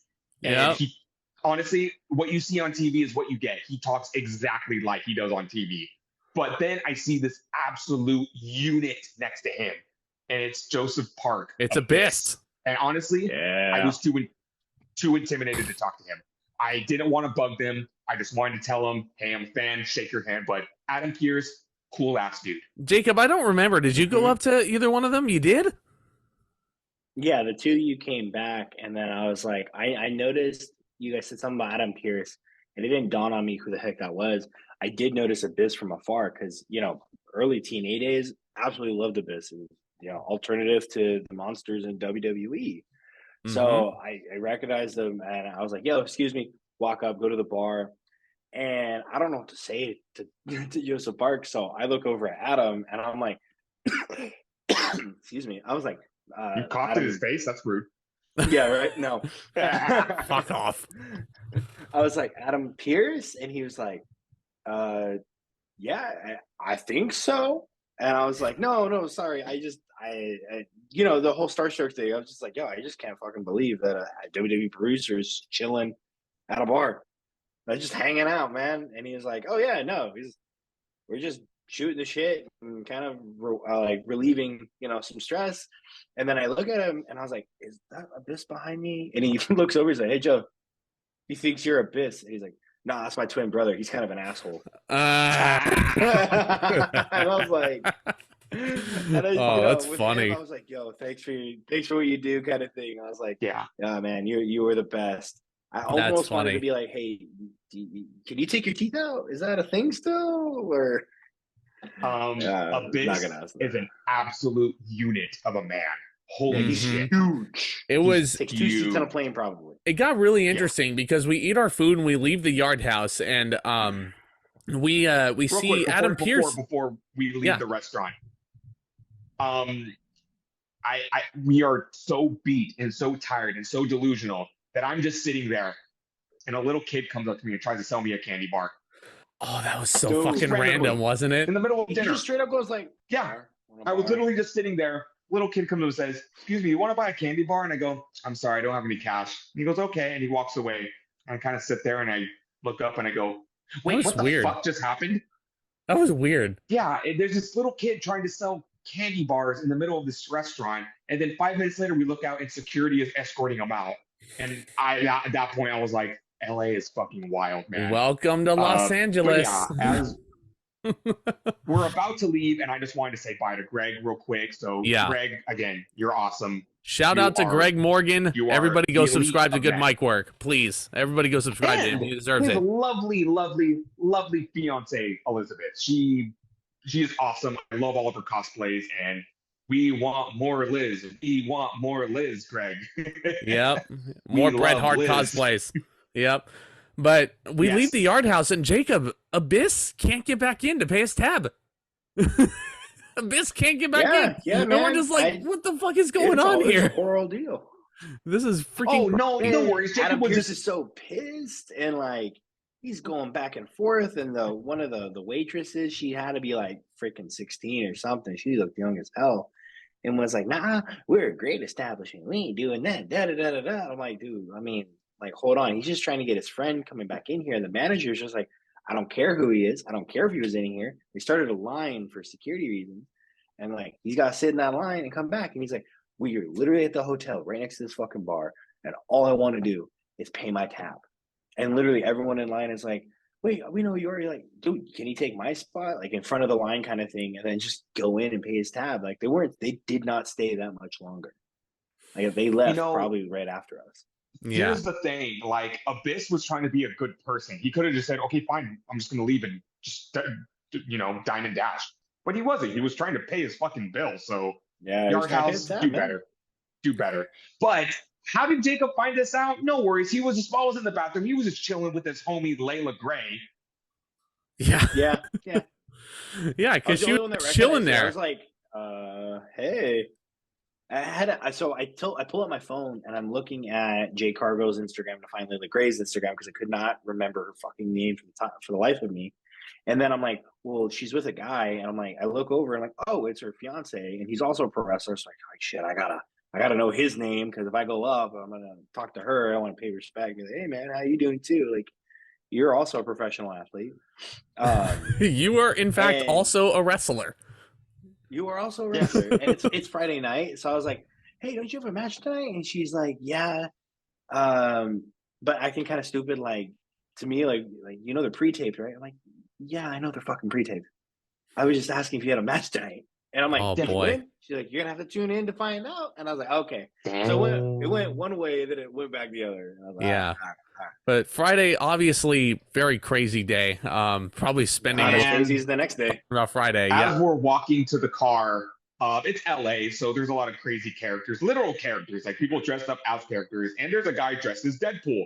And I'm just walking along, and Deadpool walks up to me and says, "Hey, Daniel Bryan, I'm a big fan." Yeah, And I just look at him. Mr. Bryan. And then I was like, look at him, yes. and I just look at him, and I just started laughing, and I go, "God damn it!" I just kept going. So Deadpool, you got me, buddy. You fucking got me. him. But yeah, okay, we're gonna try and speed this up God. here. So we fast forward to Saturday. Jacob and I split off from Tomas and Brittany, who were being little wimps because we had to go to Stand and Deliver at the Staples Okay, Center. I admit it. I was being a wimp. I should have went to Stand and Deliver. There. Jacob, he was You a didn't see Trish and Talk about Lita. You didn't go get the Snoop Dogg title. You didn't go the to Snoop Stand Dogg and title. Deliver. Stand and Deliver. If it wasn't for me getting that chicken sandwich at first. Oh, we didn't get the chicken nuggies at that gentleman's club. Oh my God, get out of here, you idiot. Let's get that inside joke out of the way. Both nights of WrestleMania, as we're driving back, we're trying to get back to our hotel, and we see a banner for a strip club, basically. And I was like, come on, exactly, got to cheer you up, man. Let's go to the friendliest gentleman's club in LA. And I just couldn't stop putting that over. Yeah, we're just making, random jokes. We're like, we're not there to see them. We're just there for the dining. We're just there for the chicken tenders. Chicken nuggets. We're just there for the chicken tenders and probably a Coke Zero. I don't know, but yeah, I was chilling in the hotel room watching Stand and Deliver, and these guys went and experienced it, and you guys had a great time. Jacob, what'd you think of the show? Great show. We met a guy from New York. Yeah, John. John was his name. John. Yeah, shout out to that guy. He was really cool. I like the show. Yeah. I thought it was. You lost your voice when Indy won the title, huh? Oh, dude, I blew my voice out. I did not expect her to win. We both didn't because she didn't get the entrance in the beginning of the show. And we called it. We're like, oh, Gigi didn't get it. Indy didn't get it. I think Zoe didn't get it. Mm-hmm. And we're like, none of the three of those women are going to win. And I thought Roxanne was going to, pull it out. Mm-hmm. Indy wins. And I'm like, holy shit, that's amazing. Because she's like the last of the way that hasn't gotten that push, hasn't, done anything super special in a way, at least that I've been seeing, because I don't watch NXT very often. So it was really cool to be my first NXT show. Yeah, I've been to NXT a few times. Yeah, NXT house shows are always a freaking blast. I've seen Johnny Gargano wrestle a couple of times before this. The main reason why I bought a ticket. Yeah. But I didn't even mention this part. As we're waiting in the lobby, kind of scoping things out and like what we want to do beforehand, the merch stand, get a water or something. I see Brian Alvarez walking around, and I'm like, "Fuck him!" No, oh, that's right. No, I don't know if I want to approach him. I don't know. I don't know, but he's a lot smaller in life. Well, he looks like an angry little man. Well, because he's a cruiserweight. He's not Thomas's size. He's a cruiserweight. Yeah, he's small. But yeah, no, I just saw him walking around. I ever saw Meltzer. Well, yeah, no, Meltzer would have to hold me back from beating him. Here's the thing. To a bloody pulp. My alma mater is San Jose State, the same as Dave Meltzer's. So anytime I went to one of those house shows, Meltzer was always sitting front row. And there was a point where Gargano actually wrestled a match, and he won. And he goes up to Meltzer, and he's like, 5-star match, right? Was that 5? And I'm like, shit. But anyway, Stand and Deliver was a lot of fun. Oh, Meltzer. Okay. This is where I started experimenting with the chants, because I tried doing it at Ring of Honor, wasn't really getting a whole lot of traction. Jacob and I were doing it a lot, and we got a lot of people doing the yeah. And I'm like, yeah. I'm like, this fucker's over. Like, they better do something with him. But anyway. Yeah, and we one thing I forgot to mention is we Ubered to the Staples Center that morning because I needed a break from the LA traffic before I the road to Mania. Fuck that shit, man. Fuck that shit. Which fast forward, while they're getting ready, they're enjoying Stand and Deliver. I'm getting so pumped up for WrestleMania. I'm putting my John Cena shirt on. I decided on John Cena night 1 because John Cena is my Hulk Hogan. I'm sure he's a lot of our Hulk Hogan in this generation. And I was just so excited to see him open the show. And I put on my WrestleMania theme songs to get pumped up. I look up to my grandpa and I say, I know you're going to be there with me, the entire way. We used to love watching WrestleMania together. And I'm just getting emotionally pumped up for my second WrestleMania of all time. I was ready to go. And we get to the stadium and we're just like, we're here, boys. We're here. We It's are a fucking here. We parking are was really here. easy. We get in there no problem. We have spots right on the edge too, which was super convenient getting out of there. But You're convenient. Your preference. yeah, well, because like if you park on the edge and if you like, just pull up a little bit and you're facing out instead of having to back out at the end, it's easier. It's easier. It's Yeah. logic, especially if you drive a 2006 like I do. But Yeah. we We're go pumped. to SoFi We Stadium, get into the stadium. and I'm Yeah. like, this is a We get into the fucking stadium pretty spaceship. easily. This is a spaceship and a half. Like, and then we go in there and we're just taking in the stage and everything like that. But I wanted to ask Jacob this question because I will never forget when I walked into 31 and just taking in the stage for the first time and being like, fuck, I'm here. This is real. Mhm. What was your thought seeing that stage for the first time? In real life, it was insane. The seats that we got were crazy. Good for what I thought we were going to be walking into. The stage itself was awesome. I love the posters on the side. It was kind of like the Thank you. the entranceway to the Superstore. That was the best freaking part right there. I was really excited because it's a half open, half closed kind of dome in the stadium. Like, are they going It to was do the perfect. fireworks above us? Like, and that's going to be awesome to look at, and also scary as shit probably because, I mean, it's fireworks above our head. But and they didn't end up doing that. But I know where these fuckers. I know where these fuckers for a good amount of them the up to make sure. Because Tomas is a wimp. But anyway, I have sensitive hearing, you fuck. It's not very PG, guys. Yeah. So we right like 15 minutes before the show started. Oh yeah, there's a DJ spinning dubstep remixes of WWE songs, which is really cool. Found the DJ online. It became this game. Finally found the DJ. It became this game where we were like, God, where the hell is this DJ? Like, because we know he's in the stadium. We know because we see the LED sign behind him. And I'm like, God, where is he? And turned it into a game. Brittany finally found him the next day before the show started. And I was like, damn, good call. Good call. There he is, right there. It was a Where Waldo situation, man. Mhm.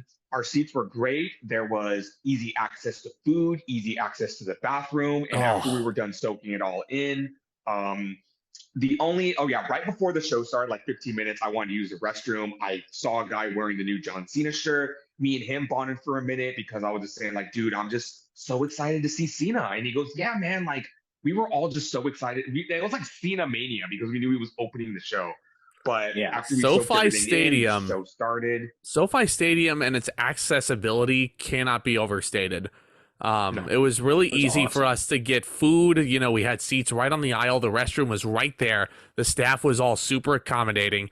It was really easy to get in on Saturday at least. But cafe. We had a little cafe behind us. We did.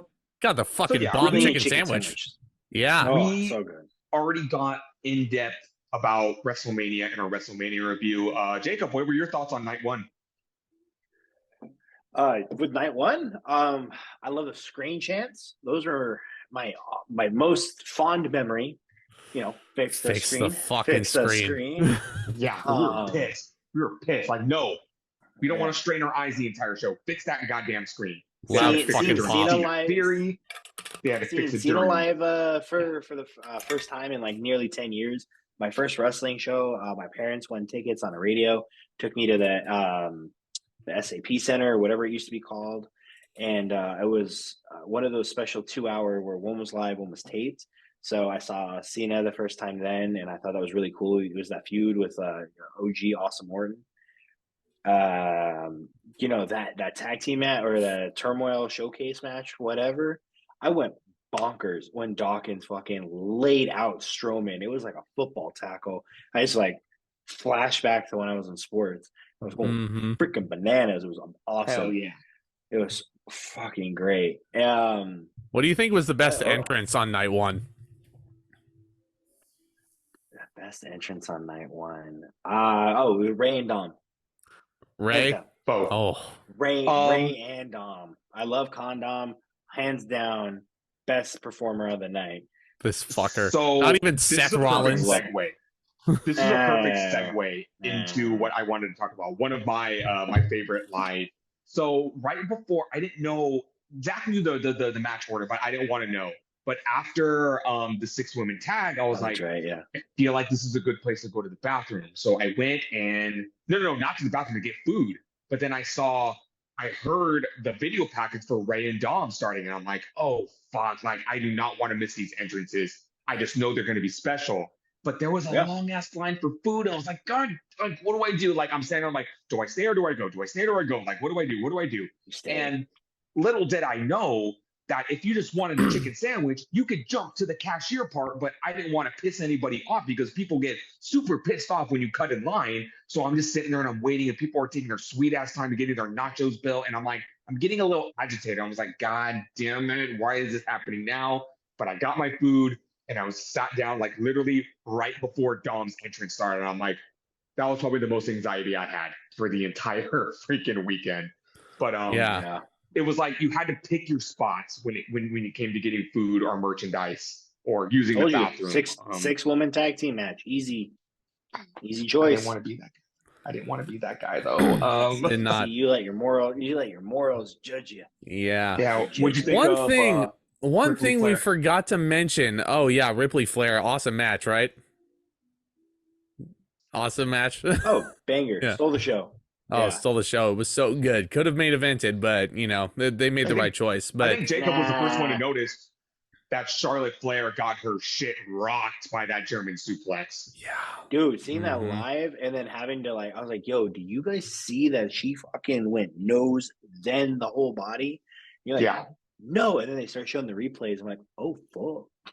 She went to fucking Mars after that spot. Not good. Yeah, dude, she not was good. But yeah, fucking awesome match there. Sorry. I mean, night one was the perfect night of wrestling. One thing, Tomas, I can't believe we didn't bring this up in the Mania review, but we'll talk about it right now. During the main event, during the tag team title match, which was freaking awesome, I see a big ruckus going on a couple sections over, and people are looking behind them just to see what's going on. And I'm like, what the heck are they looking at? Oh, yeah. And then I look over, and there's Johnny Knoxville. Johnny Knoxville is just sitting there as a fan, and he's like, fuck you, Sammy, no! Like, I'm like freaking double turn of the century. Storytelling. Mm-hmm. I was going to say, Knoxville fucking turned heel, and we look back up at him after the match, and then he's losing his shit that Sami Zayn and Kevin Owens won the tag team titles. Knoxville was and so here's the mad. thing.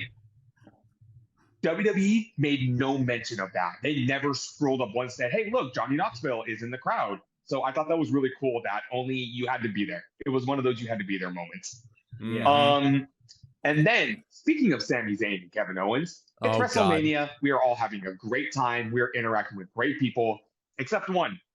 When we were trying to make our way out of the stadium, I accidentally bump into somebody. And I turn over, I go, oh, hey, sorry, man. And he goes, oh, no, man, it's fine. It's great. And then he starts kind of following me. And he puts his arm around me. And I was like, yeah, man, fucking Sami Zayn. I go, hell yeah, man. That was awesome. He goes, yeah, man, Sami Zayn. And he goes, where's your beer, man? I go, nah, man, I'm good. Thanks, though. And, you know, I dealt with more than enough drunk people in downtown settings. I know how to deal with this, but he's kind of like uncomfortably following me at this point. And he goes, yeah, man. It's like and I go like, I'm good, man. And he's like, no, you're not. And that's when I go, oh, shit, this is getting a little uncomfortable. And I go, I'm good, man. I'm good. It's like, where's your beer? I'm like, I'm good, man. It's like, no, you're not. And I'm like, oh, my fucking God.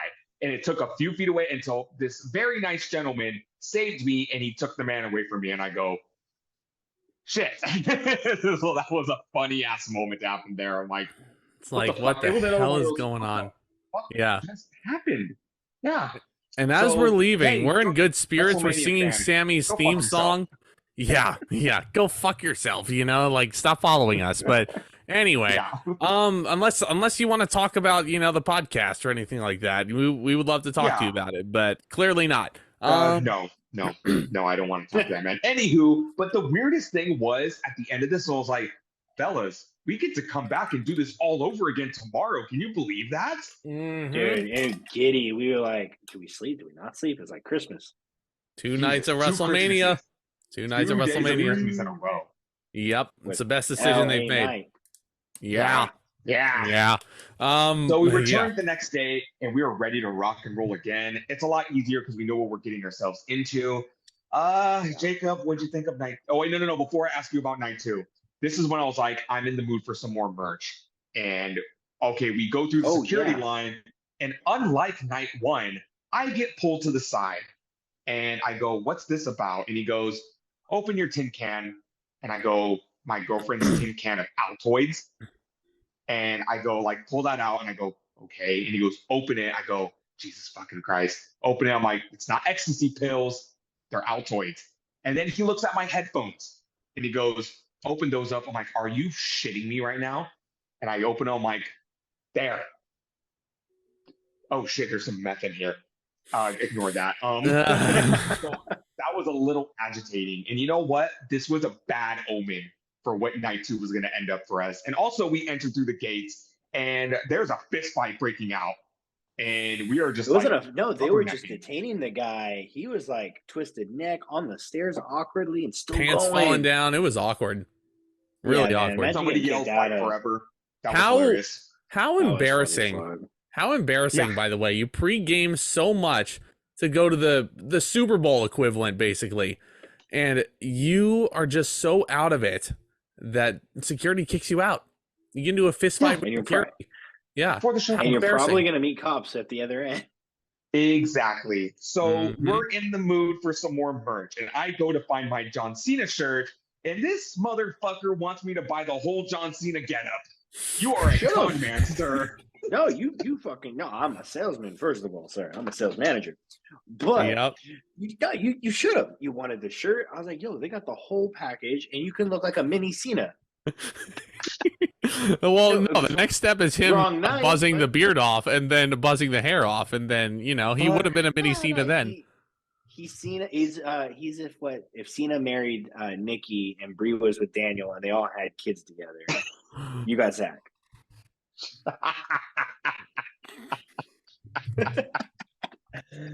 So we're making our way to our seats again, and I see some awesome cosplayers. You want to talk about a good interaction? These awesome cosplayers dressed as Hulk Hogan, Randy Savage, Ooh, Road yeah. Warriors, God. and Alexa Bliss. So I go by and I was like, I'm gonna get a picture with these guys, and it's an awesome photo. If Zach wants to throw it up here, so you guys are awesome. Before Jake, I what'd you think forget, let's put over the guys who are sitting in front of us, shall we? They were sitting in front of us both nights, Oh my and they God, were they're awesome. so incredibly nice. The first night, this dude comes cosplayed full on like Brock Lesnar parodying Eddie Guerrero with a sombrero. I'm your poppy, undisputed title belt. He was in tears. tights, Eddie Guerrero. too. No, he was just wearing normal street What? clothes. Yeah, no, he wasn't wearing any tights. No, he was just wearing normal street clothes. And he was the one who led the infamous Guleto chants during the Dominic Mysterio match. And I'm like, Awesome. it was so fun. That was a really fun chant. But If you happen to be second watching night, this, yeah. This fool comes full blown Cody EVP, Cody Rhodes AEW Yeah. EVP cosplay. All you had to do And I'm was just like, that's the dedication from a man. He came to WrestleMania Yeah, wearing a comb suit. over, tattoo. A Yeah. suit. Madman. Yeah. But Jacob, what'd you think of night 2? Disappointing. Yeah. Yeah, it was disappointing. At least that towards the end or whatever. But I'm not gonna lie, I liked the matches that were there. I mean, they were good. Yeah, I liked Brock and Omos. I mean, hot take. And Okay, it was cool to see Brock, pick a giant up, throw him over, win. It's like cool spectacle, done. Yeah. It was exactly I did what cry we needed to be. twice. I cried twice in that time because I have a 2-year-old, and so she's making me an extreme softie. So watching Bianca's entrance or whatever with the girls dancing, my little girl loves to dance, and I was like not bawling, I was crying.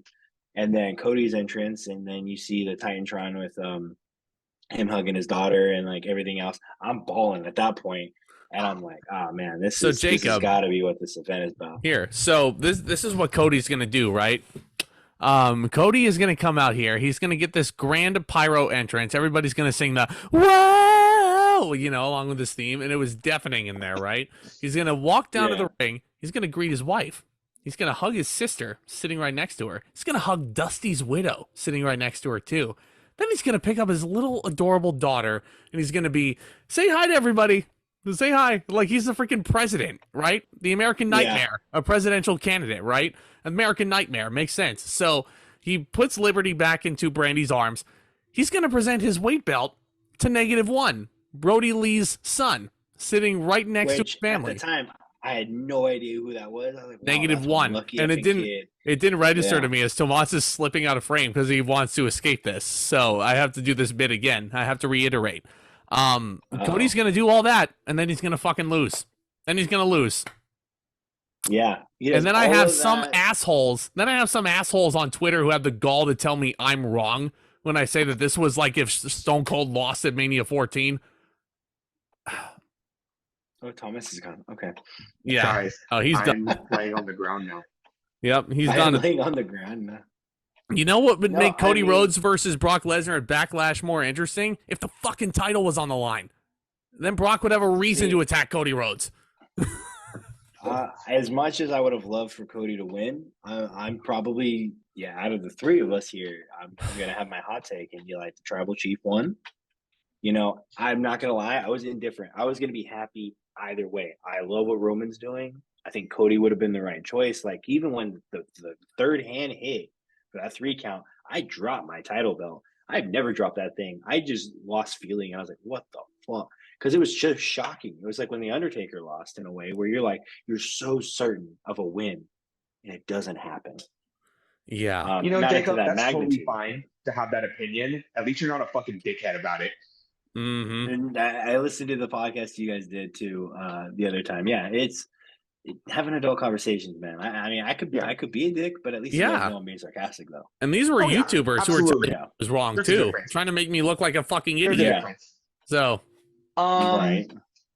Shit, I don't think I have any to. Oh, honestly, just the fact that I knew it was going to be a bad night when Lesnar and Omos opened. The women's favorite forward tag wasn't as good as the men's, and they fucking did my man Lashley dirty.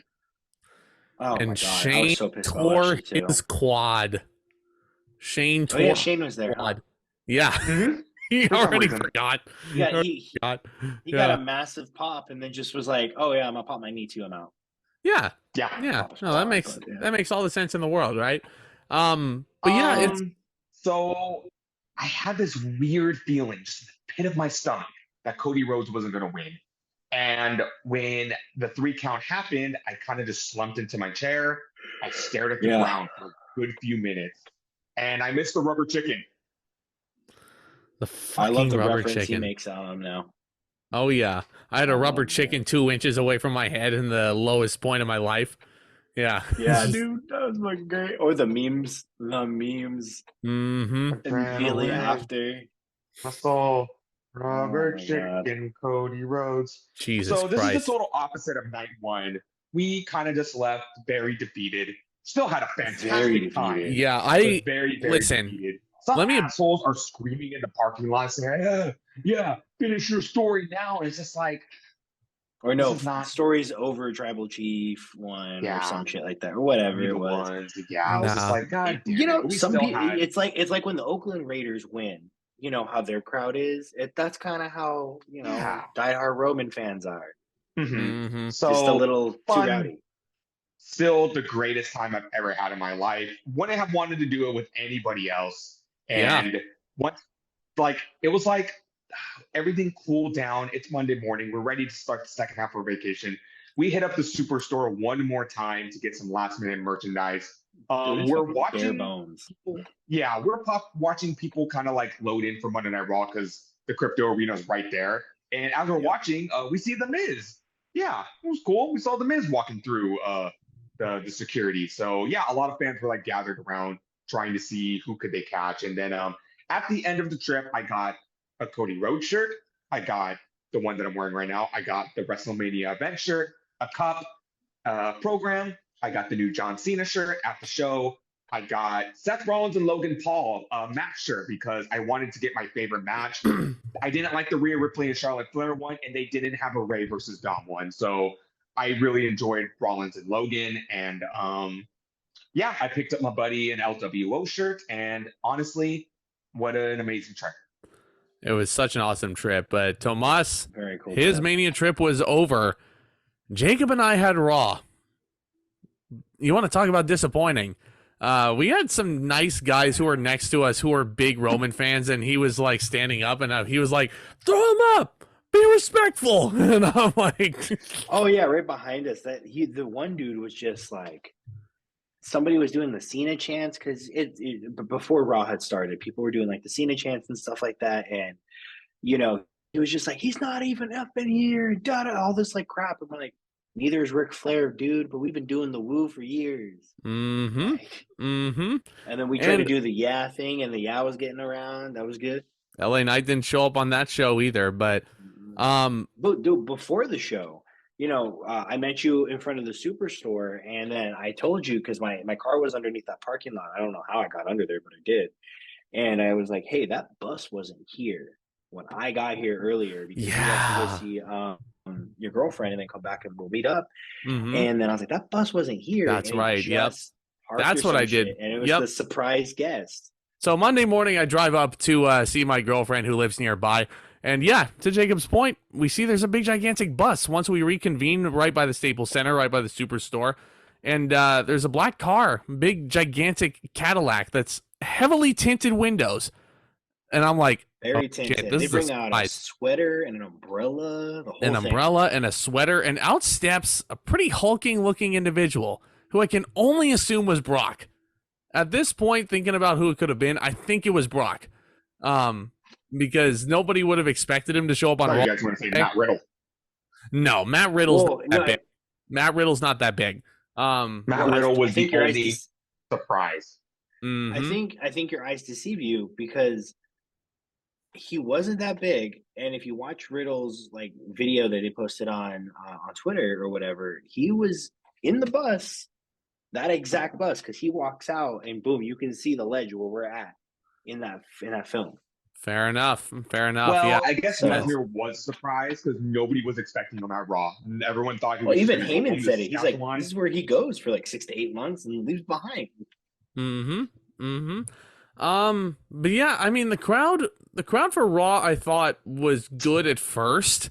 But then as they realized that the show was getting changed, scripts were getting thrown out. WWE had just sold to Endeavor. Vince McMahon and his pedophile-looking Walt Disney face shows up on the news to, actually talk about the transaction and everything. And everybody's like, what the fuck are we supposed to expect here? First hour was fine. Yeah. And then as the show progresses, Seth Rollins' segment was really telling. Because he just walks out there, the fans sing his song, and he just leaves. Doesn't say a damn word. Well, the first hour had to have been good. It was the first hour was commercial-free. Mm-hmm. And that 45 minutes to 50 minutes of it was just promo. Yep. Yeah. Brock Lesnar turns heel on Cody Rhodes at the end and starts a beatdown. And it's like, oh, I've had enough at this point. I've had enough. So we were already at that point. You guys were watching Monday Night SmackDown. Yeah.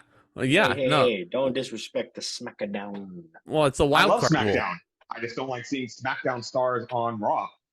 Yeah. No, you draft point. Yeah. Yeah. Well, thank goodness. Thank goodness we have the draft to fix that. The draft's coming up, and apparently that's supposed to issue in the Triple H, like 100%. That's him, Eric. Yeah. Yeah. But in any case, fellas, yeah, it was awesome. Real treat, my friends. Yeah, because after that, Jacob and I parted ways, and I beat all the freaking traffic out of that parking lot, and I was on my way to Disneyland with Lindsay after that.